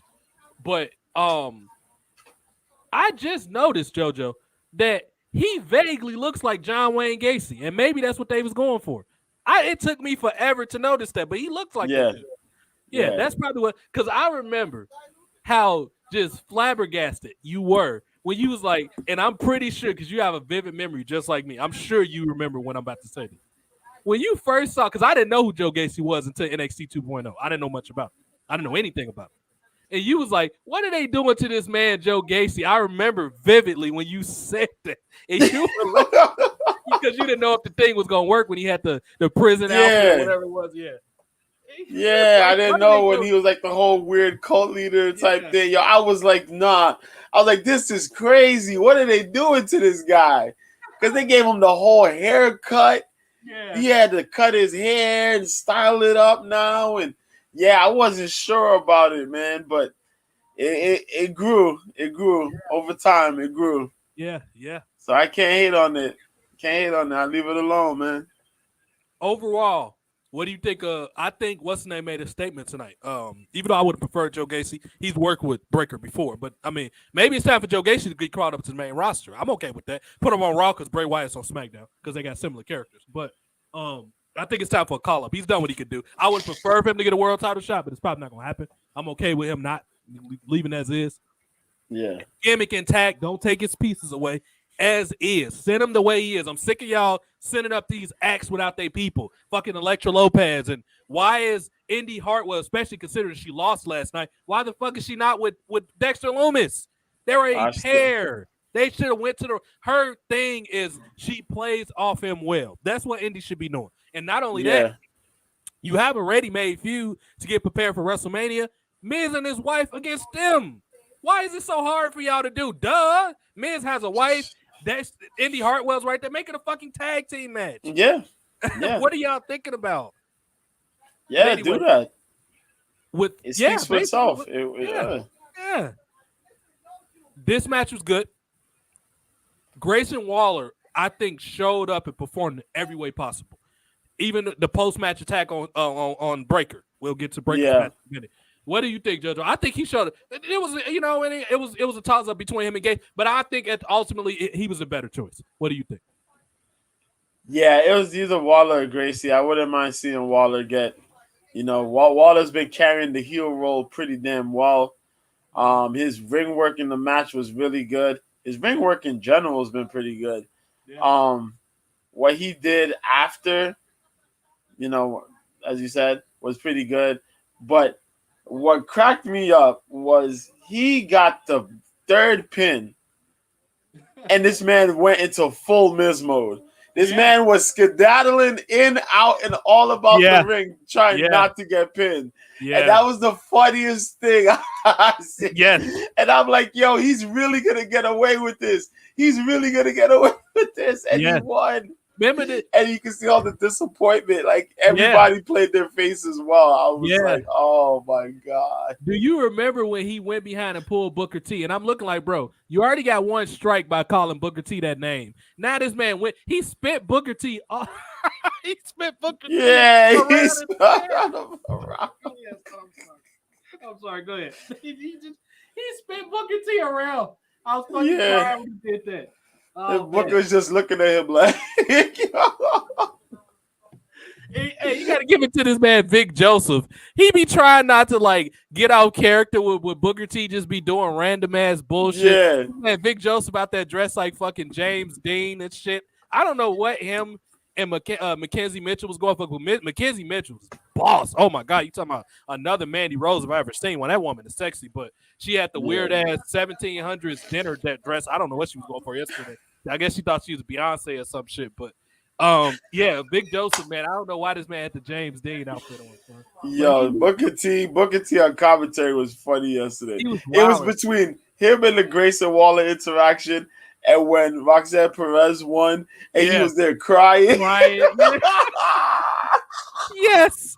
His commentary. And like when he was just making like comments about the women. Shoki doki. Yeah. He was in his zone yesterday, bro. Booker T was on. He was hanging on the New Day. He's like, I don't like these guys. I didn't hear much of that, but I'm pretty sure it was funny, he was talking shit. He was like, I hope they lose. I don't know why they hit.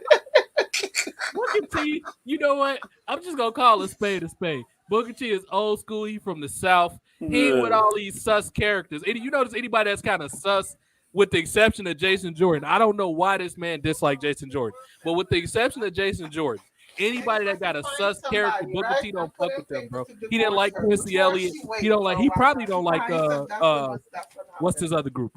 Pretty Deadly. He probably don't like them either. But he liked Pretty Deadly. He sells Pretty Deadly pretty well. Yeah. Okay. He sells them well. That's his whole thing. Like him selling the teams or whatever. Yeah. Because I know when they made their when the New Day showed up on Tuesdays NXT, he was like, "What the hell's going on?" He was bugging out. He's like, "Oh hell no!" I gotta go back and look at it. Yeah. He was tripping about it. He's like, "Look what they doing." Oh no!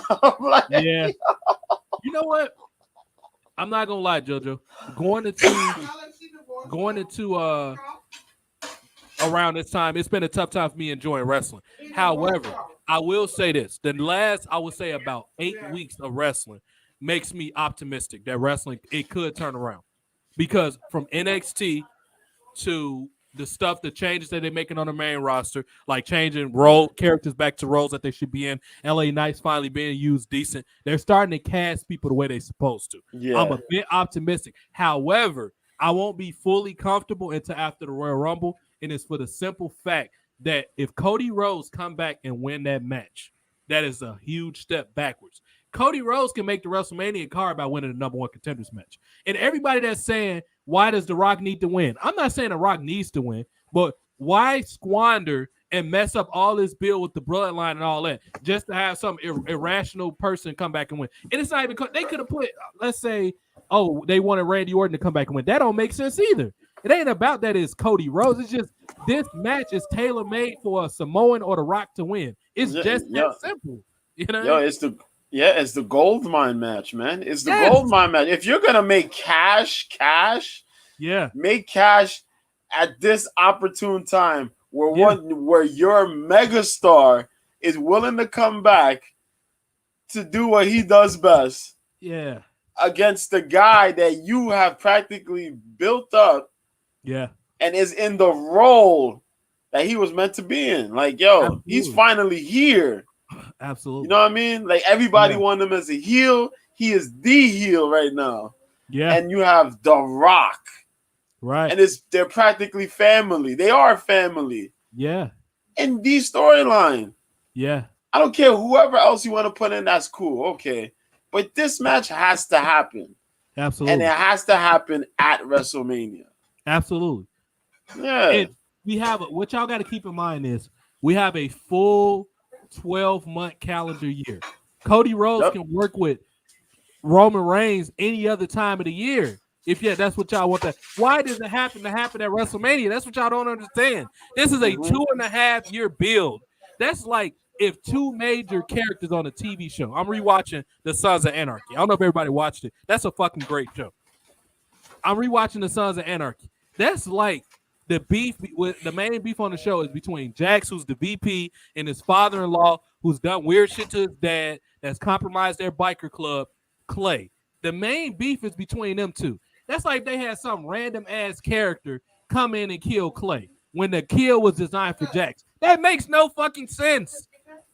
You don't squander multiple seasons of build just to make a few people happy. That is nonsensical on every measurable level. And not only that, it's stupid monetarily. You don't make dumb decisions like that. That's the point in the story. All right.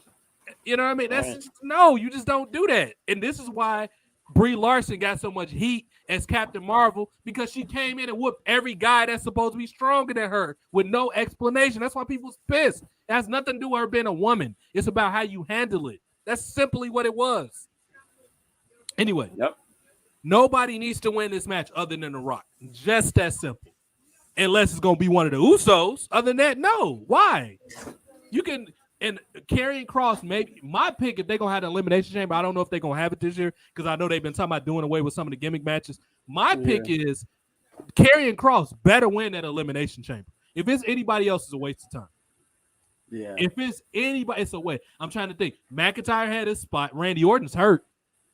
Cena wouldn't make a whole lot of sense. Maybe, I don't know. No, Cena don't make sense. Karrion Kross, because LA Knight's tied up with Bray Wyatt. It has to be Karrion Kross. Has to be. Yeah.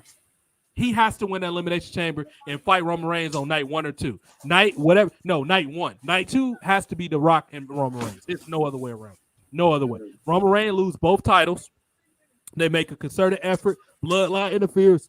Roman Reigns take a much, much needed and well-deserved break. We all go home happy. It's just that simple. That's what needs to happen. Yeah. Let Roman Reigns take a break until about SummerSlam. That's it. Karrion Kross can hold the belt week to week, and The Rock can pop up on major pay-per-views in between now and some. Yeah. Excuse me. That's what needs to happen. Moving on. This is a match I didn't too much care for. Maybe JoJo, excuse me. Maybe JoJo viewed it differently. But me personally, I didn't care for this Apollo Crews and Braun Breaker match. It's something just felt a little off. Both of these guys have amazing physiques. They look good. Apollo Crews is not half bad in NXT. However, if it just didn't feel like an appropriate main event for this show. It just didn't feel right. If you want to bring somebody back down for this, I'm trying to think. You know who I would have used for this spot? Almost. As crazy as it sounds, I would have used Almost for this match. Because you could have had MVP play it like this. You never know what we're going to do. You don't know what show we're going to pop up on. I'm going to show you why MVP Enterprises is the top. I want to take you out because you seem like you the big dog. You could have had Almost come in and do this match. That's who I would have had do it. If you want somebody from the main roster, other than Almost, maybe, let me think a little bit. Maybe Sami Zayn. Because Sami Zayn, A, is a heel, and he fits this spot. And if you're going to have a New Day on the show, why not have a member of the Bloodline? Right now, Sami Zayn is for whatever reason, is an honorary member of the Bloodline. I would have had Sami Zayn come do this. Sami Zayn has never fought Breaker before. He's in a hot storyline, and he would have crossed over both brands. Why not? Apollo Crews, first of all, this match has happened already. This just wasn't a good final pay-per-view for NXT. It was a bad, not only explanation for the night, but also for Braun Breaker's title in general. I don't know if JoJo feels this way. I just don't. Some about this match just didn't come off right to me. I didn't too much care for it. What you think, JoJo? The match was okay. The match wasn't over the top. It wasn't nothing like, oh wow, like this was no. It had its certain points. You know what I mean? It had certain points. Both of these guys having similar move sets almost. I was quite impressed with the triple power bomb that Apollo Crews pulled off. I was quite impressed with that. He power bombed them, lifted them back up, power bombed them, lifted them back up, deadlift, just dropped. That was pretty dope because Braun's a pretty big fucking guy. Yeah. Moves list and all that stuff was okay. There's a couple good reversals. Braun got the win. It's like, all right. It wasn't long. It wasn't a long match. I think that was one of the things. It wasn't quite a long match. It felt like it was just like a regular NXT match. It didn't feel like a pay-per-view type match. Yeah. That was the thing. That was the thing. And I don't know if it's because Apollo. It might just be because of Apollo. Like, Apollo came in. You know what I mean? And it's like, we seen this guy. Are we really truly invested in this guy, really? Considering what he did. He had to switch up his whole gimmick and all that shit. Yeah. It's like, okay, we just going to wait for Grayson Waller to get this shot or some shit. Like, pretty much. I don't know, but yeah, for some reason it did feel kind of awkward. I do agree with you on that. It felt awkward. It didn't feel like an appropriate main event to the show. After what we saw, if this was the case, this match shouldn't have closed the show. It should have been in that maybe like middle of the show, maybe. Yeah. And I know it's the main title, and usually you want to go with the main title. I understand that. However, this particular match shouldn't have closed the show, considering that Iron Man Challenge match was amazing. Yeah.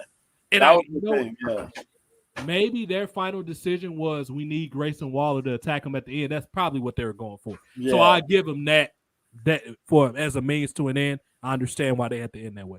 However, please don't do this matchup for a while. It's just maybe Apollo. I don't mind Apollo Crews staying at NXT, but this match don't need to happen for a while. I feel like the match should have had a gimmick of some sort. Yeah, it should have had something like that. Would have helped it a lot. Yeah, that would have helped it a lot. Yeah. Now maybe like a 2 out of 3 fall. And then again, you already had the match with the counter thing or whatever. You had to have some like no holds barred or probably yeah.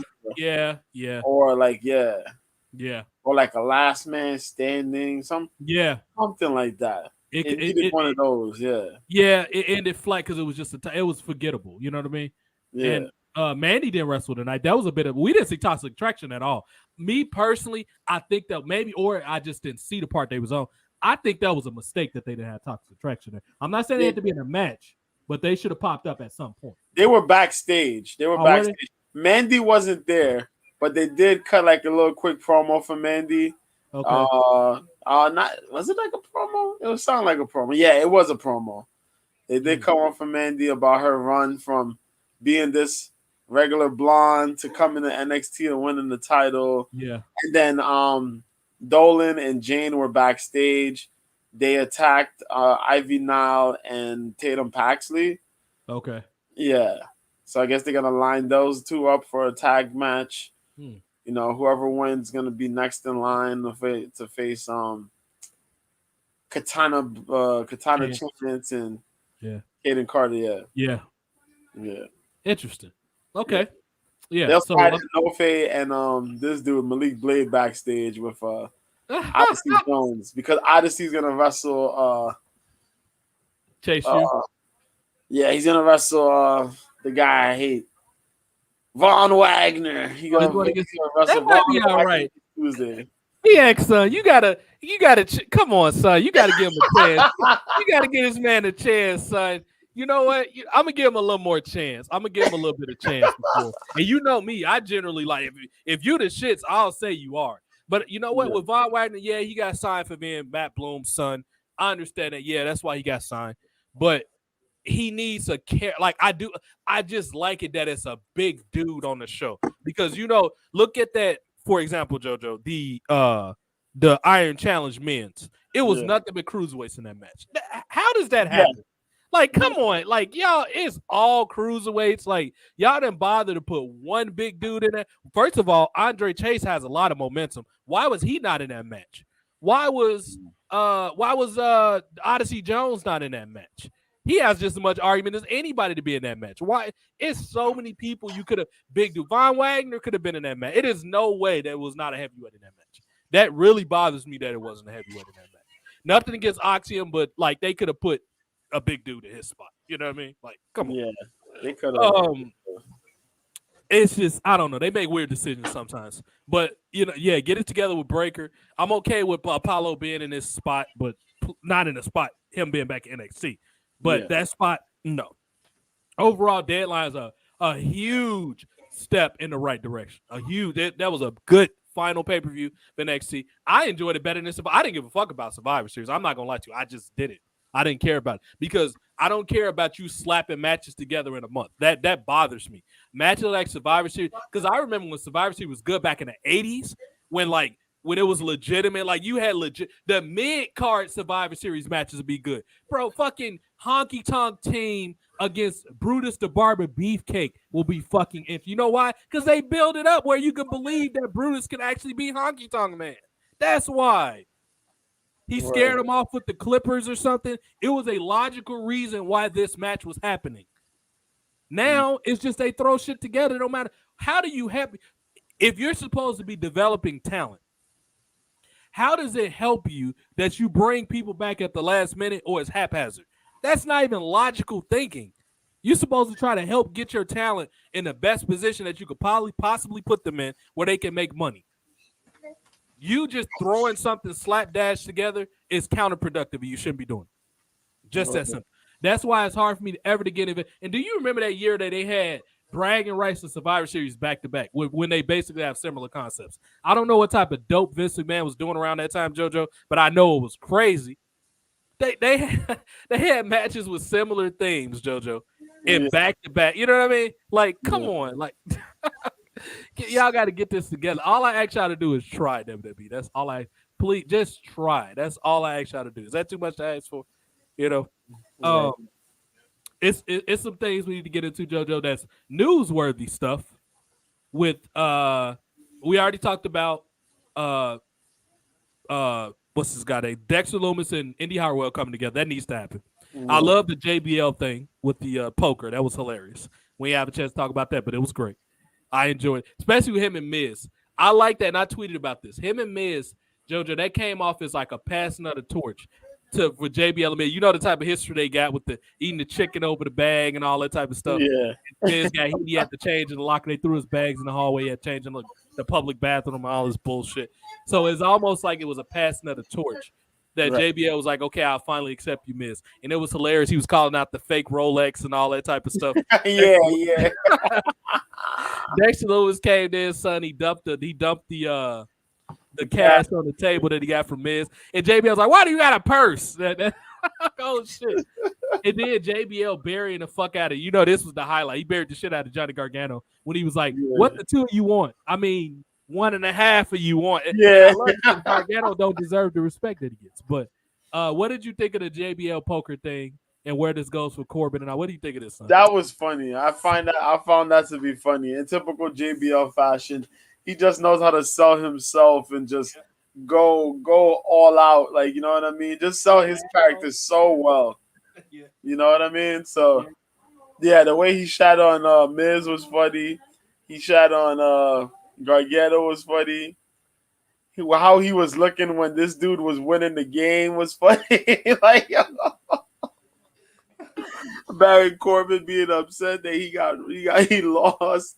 Yeah. And all the matches in between that were made were pretty dope too, because these guys came in Judgment Day, and then Akira Tozawa came out. I was like, yeah, I got to fight you. Yeah. And then he came out, you know what I mean? And we ain't see him in a legitimate match in ages. Yeah. And he had a good match coming from that. Yeah. You know, all the other matches that were built up during the poker game, that was a really good idea. But all in all, man, that was a good segment. That was a real good segment. Yeah. Yeah, it was. Really good segment. Yeah. So also, let's get to the CM Punk Triple H situation. So I think right now with CM Punk being a free agent, this is the best time for WWE to put themselves in the run to potentially sign Punk. Triple H, just swallow your pride, dude. I know y'all got history and all that type of stuff. You got to look at it like, okay, first of all, this is the opportunity for us to get the heads up. AEW has been killing us in the headlining grabbers for a while. They got all the surprises. They signed all the new talent. Most of these people WWE signed aren't a big deal. Even some of these returns. Yeah, the NXT fans going to be surprised and satiated, or not surprised, they're going to be appreciative and satiated by it. But the general mainstream public don't know who these people are. They know who CM Punk is. CM Punk worked The Rock. CM Punk had one of the longest title reigns in 15 years. They know who this guy was based off the fact that he was on Monday Night Raw consecutively doing the Summer of Punk, all this stuff. That's more of a headline grabber than let's say Mia Yim returning, or what's her name, the soccer girl returning, the one that was with Dakota Kai for a while. They're making better headlines. So what WWE can do is Tegan Knox, and don't get me wrong, she's sexy, but the mainstream don't know who she is. And I mean, y'all got working to make it who she is, but she's not there yet. And also, CM Punk he came back for good or worse, got those ticket sales, got those sellouts, got AEW their highest rating since 2019. He did things. Whether I like him or not, he did things. So that's more of a headline grabber. And right now with all this controversy with the media scrum and them having real life heat and AEW taking advantage on a TV show, if this was Vince McMahon, he would have signed CM Punk by now. Vince would have swallowed. This man rehired the Ultimate Warrior after he held him up for money, basically at gunpoint. Hulk Hogan then was threatening to break Ultimate Warrior's legs because he refused to go out at SummerSlam. I think, what was it, 88 or something? Yeah. You remember that? They was going to kill his dude.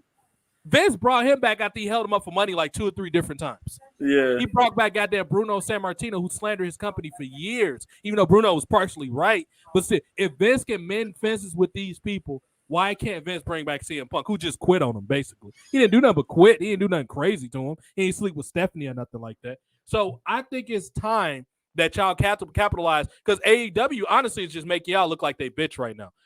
They getting Bow Wow. They getting all the headlines of people coming. Fucking Rick Ross was over there. WWE, when the last time y'all had a legitimate celebrity at y'all show? A legitimate celebrity. I'm not talking about some D-list YouTuber. I'm talking about you can say Logan Paul.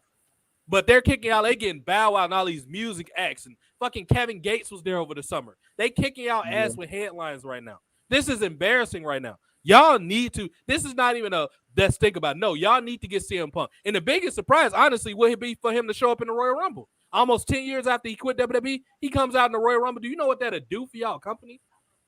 Think long-term, WWE. Get all this petty shit out your head and think in terms of long-term booking. That's what y'all need to be doing right now. CM Punk, AJ Lee against Triple H and Stephanie. It needs to get built after the Royal Rumble, and it needs to happen at WrestleMania. You talking about a card that'll be dope. That'll sell at WrestleMania, California. The Rock there, the Roman Reigns thing, and CM Punk and AJ Lee plus other stuff. Come on, man. Hell yeah. That'll be a hell of a match. Imagine a big middle finger to AEW. What's that? Cody Rhodes versus CM Punk. Oh my God! You talk. They should have a petty on the pole match. That's what it should be. Yo! Can you imagine that? Yeah. Can you imagine? Yeah. Because everybody said Cody. One of the reasons Cody left was because they was bringing in CM Punk. Then imagine CM Punk and Cody Rhodes together. two former AEW guys Yeah. wrestling each other. Yeah, I'm not even gonna lie, JoJo. That'd be dope, bro. I'm not even gonna Bro. sit and start lying to you. That should be fire, bro. It definitely be fire. I'm not gonna lie to you. But yo, but Triple H and Steph versus CM Punk and AJ Lee is money, man. Yeah. That is the money match as well, yo. Yeah. That would be one of the biggest things you could put on WrestleMania right there, man. Yeah. It'll be money Think about because it. all of them have a legitimate gripe with each other. And Yep.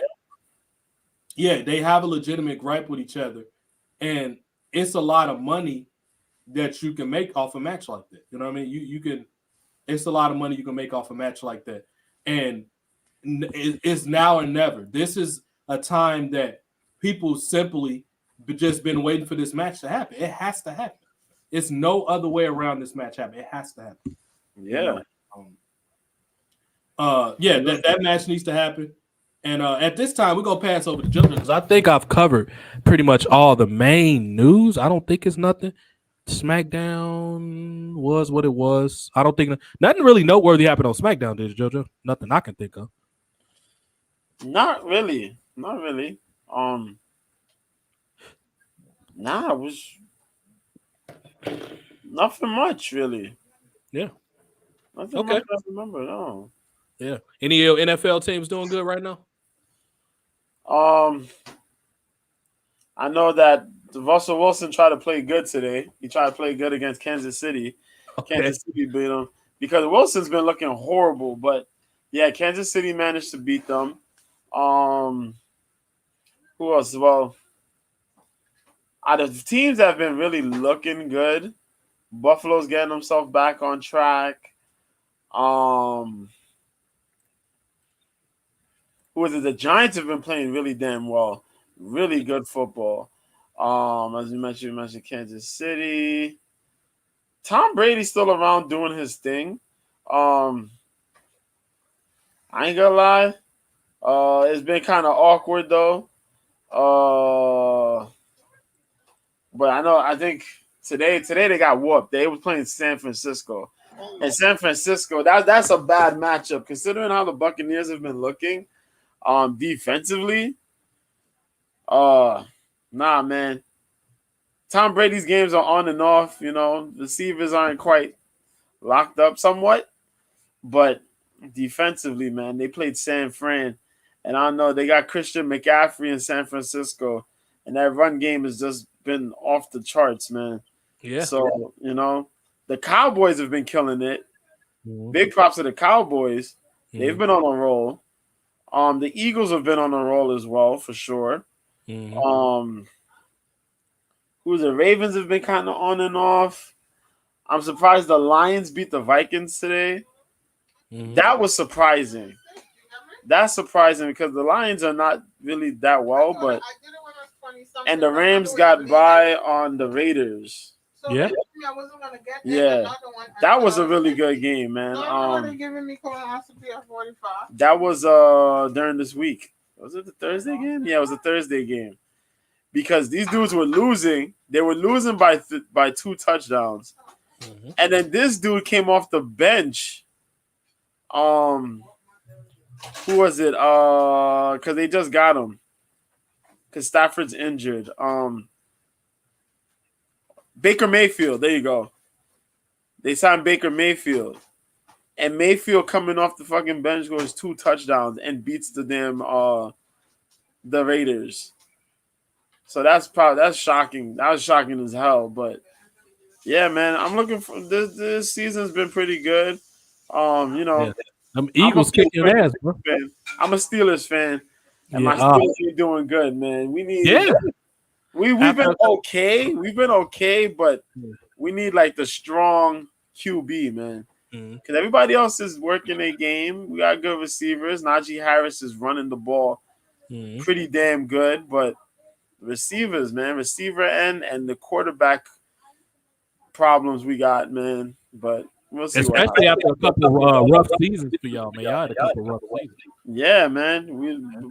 Ben Roethlisberger left.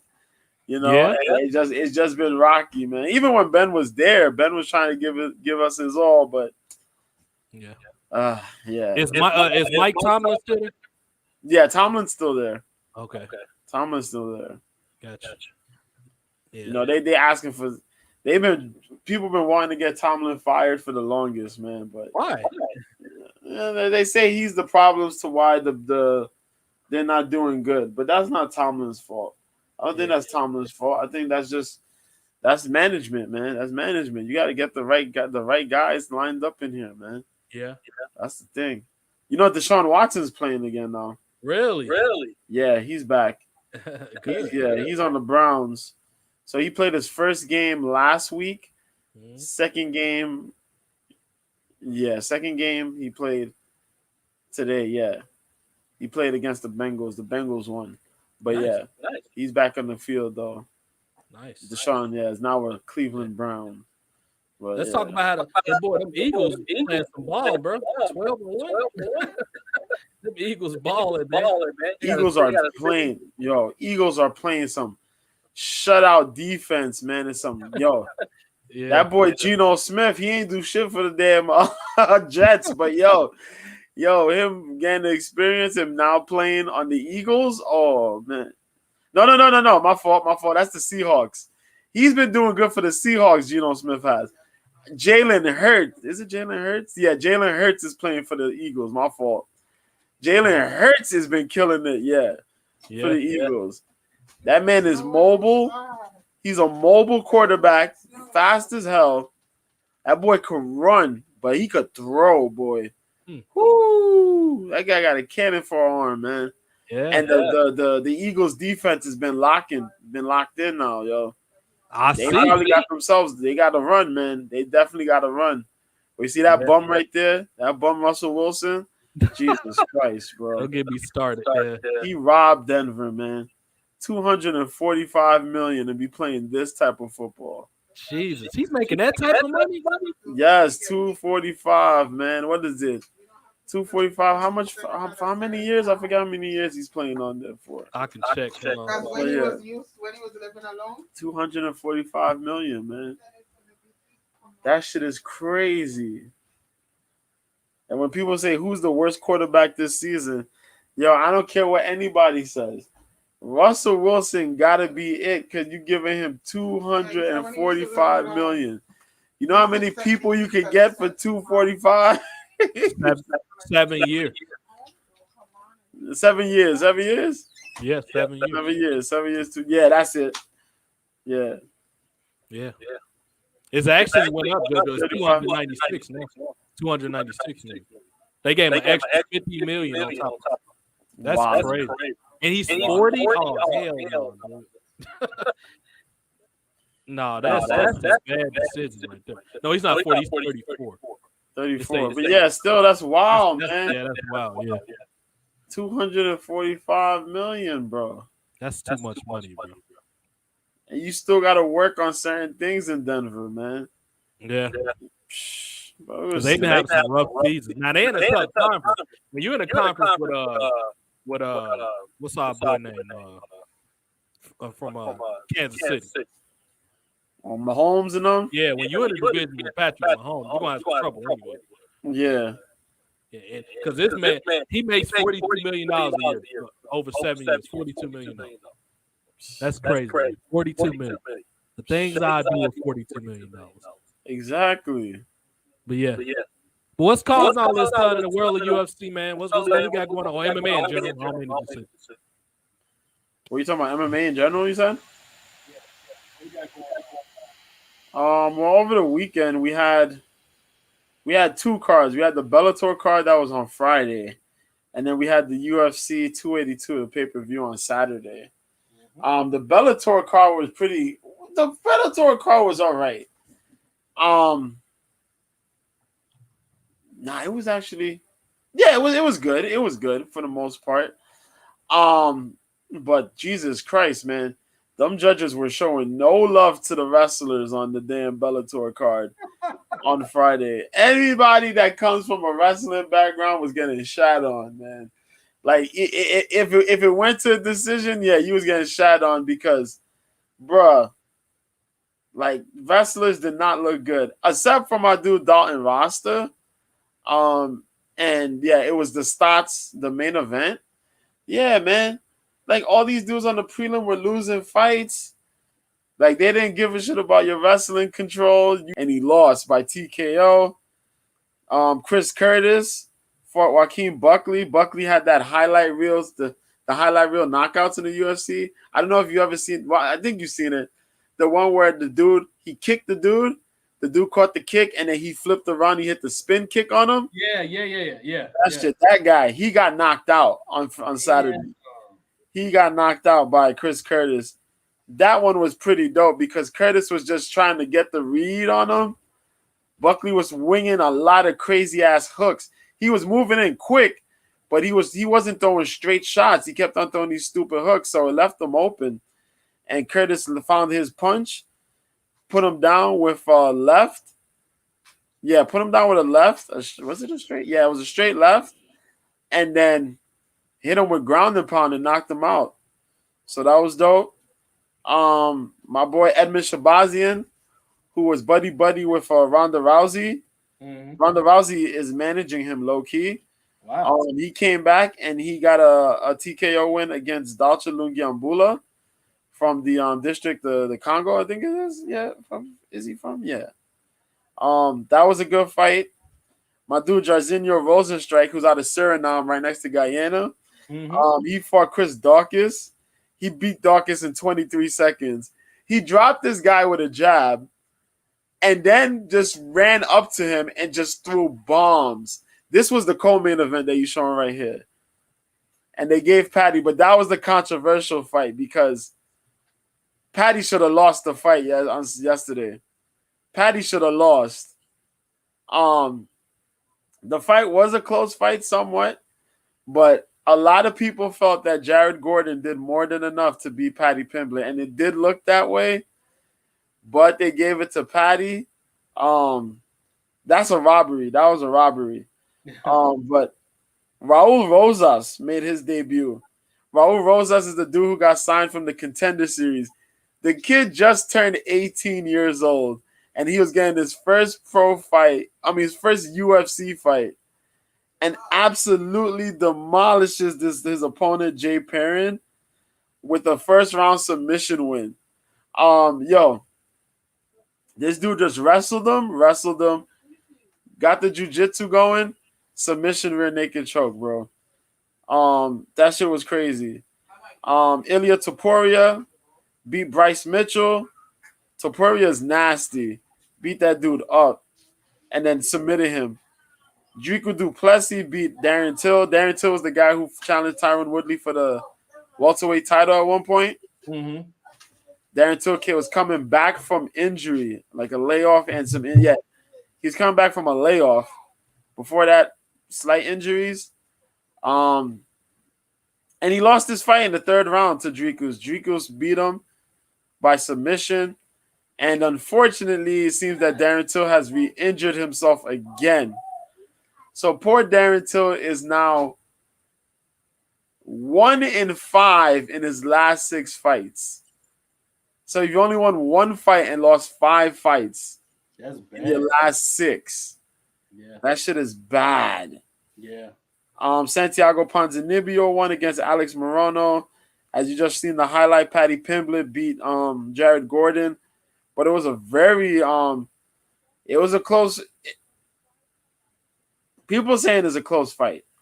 Is it a close fight? Depending. But visually looking, Jared Gordon did more than enough to win that fight. And a lot of people within the MMA community believe that was the case as well. Judges got that shit wrong, man. And the main event, which was Jan Blachowicz versus Magomed Ankalaev for the vacant UFC light heavyweight title, ends in a draw. So nobody's the champion. The title's still vacant because the former champion had injured himself. Nasty shoulder injury. Like this shit is so ugly.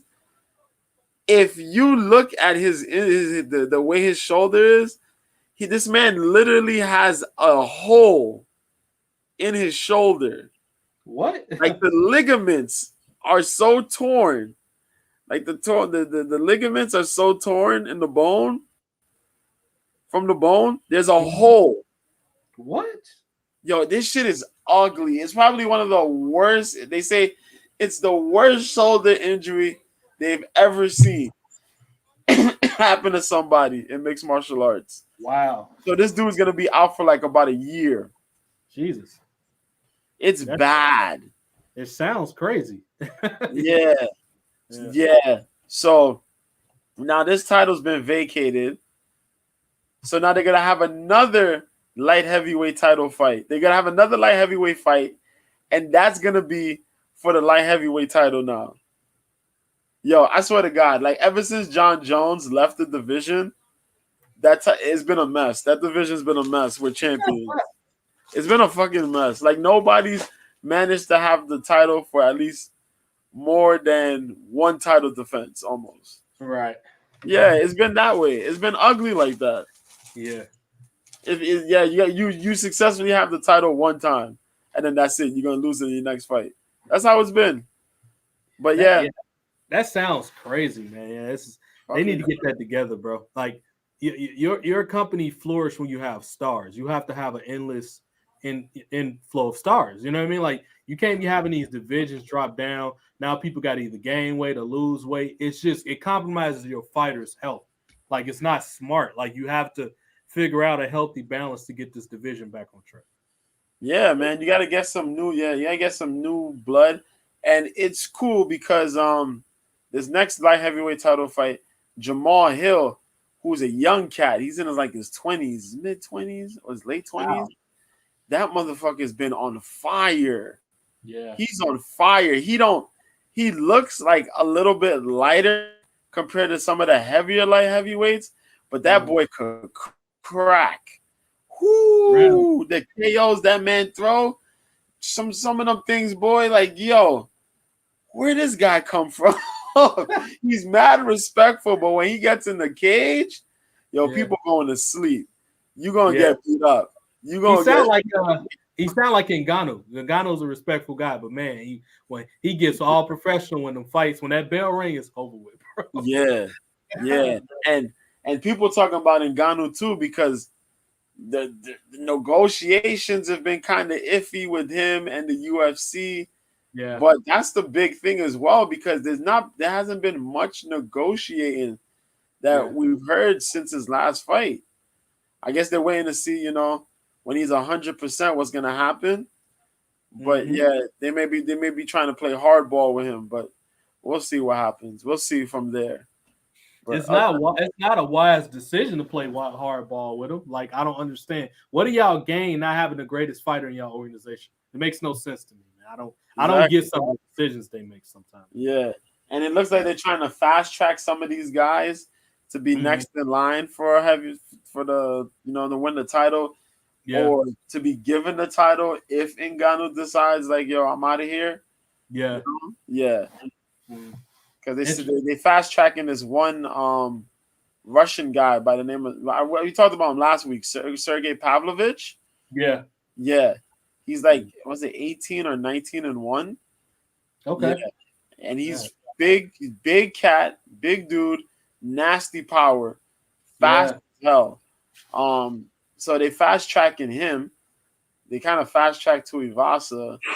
Yeah. So they're just trying to get the next guys in line in that division. I'll be right back. I think it's no problem. Yeah, you good.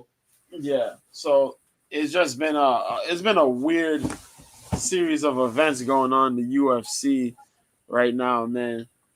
Dana White getting mad because somebody leaked his info on a potential match between Conor McGregor and Michael Chandler. Because I don't know, he's trying to figure out how they got that info.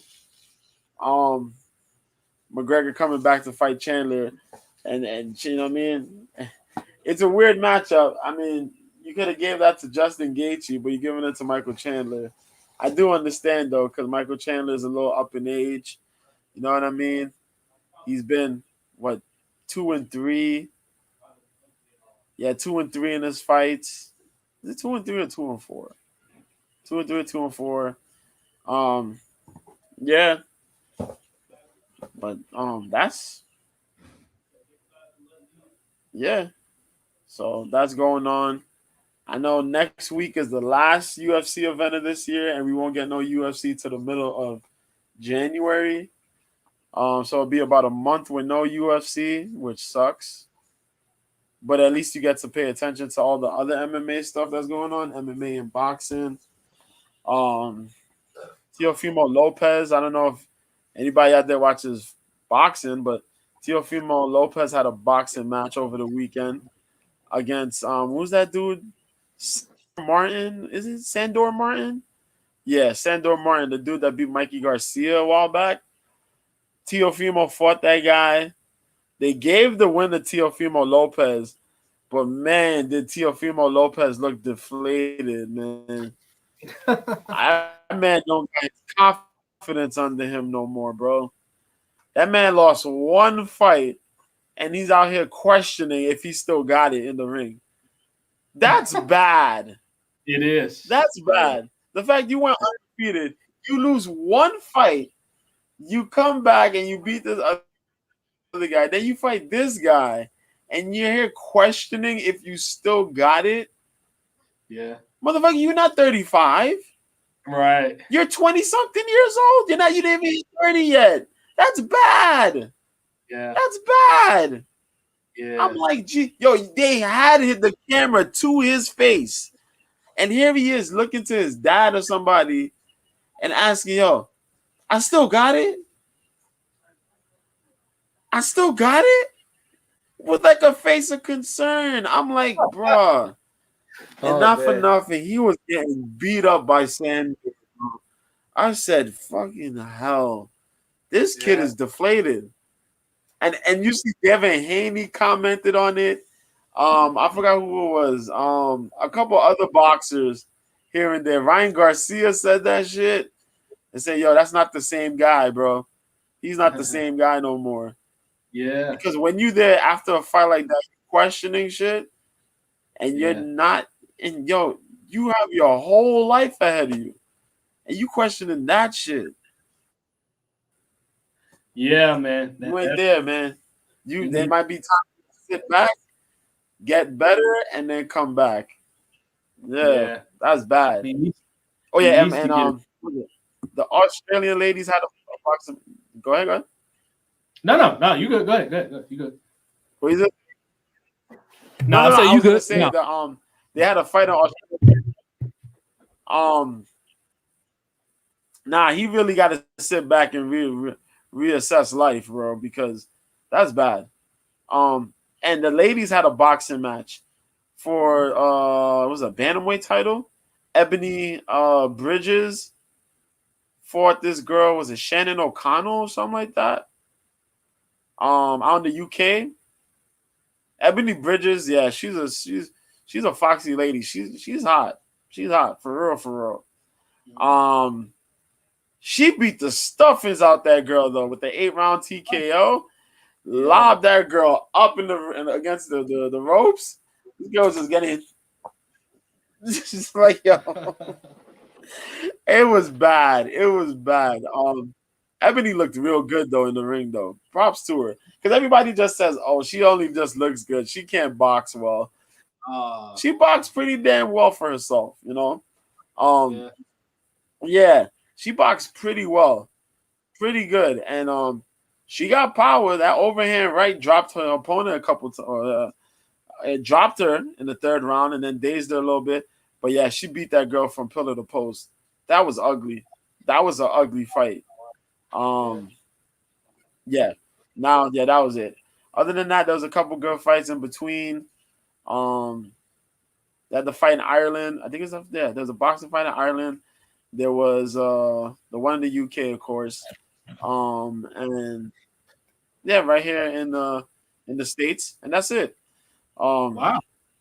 As I said next week is the last UFC event in the year, if I remember correctly, and then we don't get no UFC till the middle of next year. In the middle of Really? January, Oh, the middle of January. So it's about it's a month with no UFC. Yeah, I was gonna say like months. No, just about a month with no UFC, but a lot of other MMA events going around. But yeah, nice. Yeah, it's okay. Get the fighters a little bit of a break, recharge and let everybody get everything back stabilized. It sounds like a lot of action. Of course, y'all can find all that every Friday. JoJo and Mike, Big brother Mike Cope's Corner every Friday on the YouTube. What time you said? 9 p.m. Yeah, 9 p.m. Eastern, 6 p.m. Pacific. Right. So you can catch all that good content. And it's funny because they got all this good content from each other.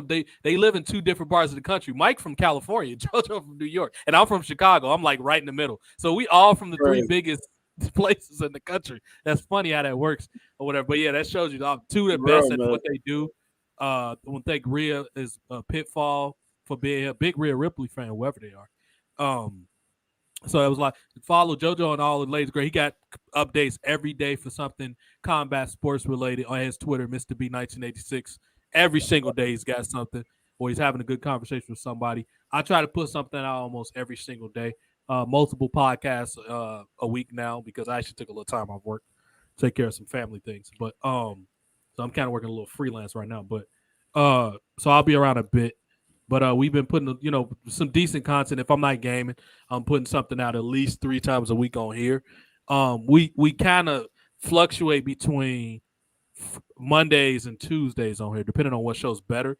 I honestly think going forward, we're going to be doing on my show a lot of NXT content because that's what's enjoyable right now. Raw is just a slog sometimes, dude. It's just JoJo watches it more than me. I don't know if he feels like, but Raw is just a goddamn slog sometimes, dude. Sorry, I can't sit through a whole Raw, man. It has to be like, for me to sit through Raw, it got to be like building up to like a big WrestleMania.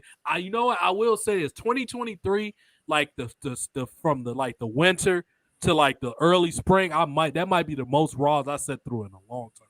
I might sit through some of those because it's supposed to be a big WrestleMania season. But other than that, dude, I'll catch a Raw every blue moon when I hear something cool happen or it's a match I actually want to see or something, but I can't sit through Raw. I'll catch SmackDown highlights sometime if I'm home on a Friday. Sometimes I'll check out SmackDown if I have some matches I want to see. But generally, I just watch NXT and catch everything else on highlights or whatever. So we're trying to do a little bit of content now. Or even if I was at work, I'm usually home before late most of the time. So we'll the very latest, we'll have a late show like 10-something when I work nights sometimes. But we got a lot of good stuff coming, y'all. Raw 30's coming. I'm hearing different dates. I heard January 23rd and the 11th. I don't think the 11th fall on a Monday, though. Let me see. It's whatever that Monday is in January. Let me go check the next year, 2023 on January. So, yeah, Monday, the 23rd is the 30th anniversary of Raw. I don't know why they waited towards the end of January, but because I think the first Raw was January 11, 93. Can you believe it's been 30 years, dude? This is crazy, man. 30 years for a Raw, man. This is insane. But yeah, Raw 30. Hopefully it's big. You got to have like Cena there. You got to have, please don't have DX. We see them enough as it is. We're going to have some big surprise. Maybe Undertaker. We're going to say Undertaker in a minute. But yeah, we're going to try to get some of them old dudes that's still alive from the original Raw, man. I want to see, you got to get Brett. I know he's barely involved with WWE, but you got to get Brett. Yeah. Man, this would have been perfect time for Scott Hall. God rest his soul. Scott Hall was in the first Raws. God bless Doink the Clown. He was in the first Raws. God rest Bobby the Brain Heenan. He's passed. Gorilla Monsoon's passed. You got to get some big people though. We got to get some people we haven't seen in a while. You got to get Batista. You got to get, Cena has to be there. You got to get some of the divas when you say bring Maurice. Yeah. Get some of the girls when you get Trish can be there. We ain't seen Trish in a while. If you could pull out some type of way, get Stacey the Cat Cardi. Lawler got to be there. You have to have Lawler. Lawler was way too influential in Raw history not to have Lawler. You got to have Lawler there. And I want to see major storylines. Maybe this is where Bray Wyatt's character turned the corner. I want to see some major story to it. Maybe The Rock shows up and cuts some promos or something. It has to be big. You can't have Raw 2030 be like Raw 25 where they had Ted DiBiase out there with that shitty-ass suit. With the money sign that looked like a kindergarten glued on there or something. Oh man, what was they thinking about, bro? Poor Ted DiBiase, dude. Yeah, you know they in that whole court case thing. Yeah, because that money embezzling and stuff. I don't know what type of crack the fact. First of all, I hope y'all go to hell for stealing money from a church. That's for starters. And secondly, what the hell were y'all thinking about? And I mean, if y'all needed some money, y'all could have went down to Impact, got JoJo email. He would have sent y'all some food down there if y'all needed that money. So, but if y'all actually stole money, especially if y'all stole money from poor black people, fuck y'all. That's what I heard. I heard y'all stole it from black folks, and I got a fucking problem with that. So yeah, fuck y'all if y'all did it. And they had the audacity to bring them back, knowing this happened and had that story with Cameron Grimes. The tone deafness, JoJo. And that's not even a good PR move. What were they thinking about doing that? Like that? Crazy. This man stole money from poor people and a church. Fuck you, dude. And I used to like you, DiBiase Jr., but if it's true you was involved, fuck you too, dude. Like, that's just not cool, man. But yeah, big ups to Jeff Hardy, man. Hope you do well. Good luck to Sasha. I don't say good stuff about Sasha very much. I'm optimistic, man. I was about ready to give up on wrestling. Y'all got my attention to about Royal Rumble, and I'm dead ass serious. I'm done, dude. It's too much other good shit I could be doing, other investments. I just don't got time for it, man. If y'all not gonna make it good, I'm not gonna watch it. You know what I mean? I'm getting too old for this shit, dude. I'm in my 30s, man. I can't do. I'll be 32 in the summer. I can't deal with this shit, bro. Y'all got to make it happen or something, man. Because man. But I am optimistic. The direction NXT is going in so far, I am very optimistic. I'm not gonna lie to you. I ain't been this optimistic in a while, especially with this stuff with Sasha in Japan. If y'all can make more signings like this, wrestling gonna have something to talk about. And at this point, Impact, just sell y'all library to WWE and let them absorb y'all roster and split between. We can have another draft. We can have a real Raw versus SmackDown again. Let these poor people go get a paycheck, please. Because Rhino, I love you, man. I know you got the big boat thing, but please stop going to Impact. They disrespected your legacy, man. When you see explodes, flooring, and mats at the arena, you went backwards. How does goddamn GCW got better shows than y'all, bro? Impact has a budget. How come on? I see explode. Then they got the nerve to do the bird's eye view camera. Like, are y'all trying to expose y'allself, bro? Like, what are they even thinking about, JoJo? Impact, man. It's just dud wrestling. I don't like to call it Impact. It's dud wrestling. Man. They be showing exposed flooring, JoJo.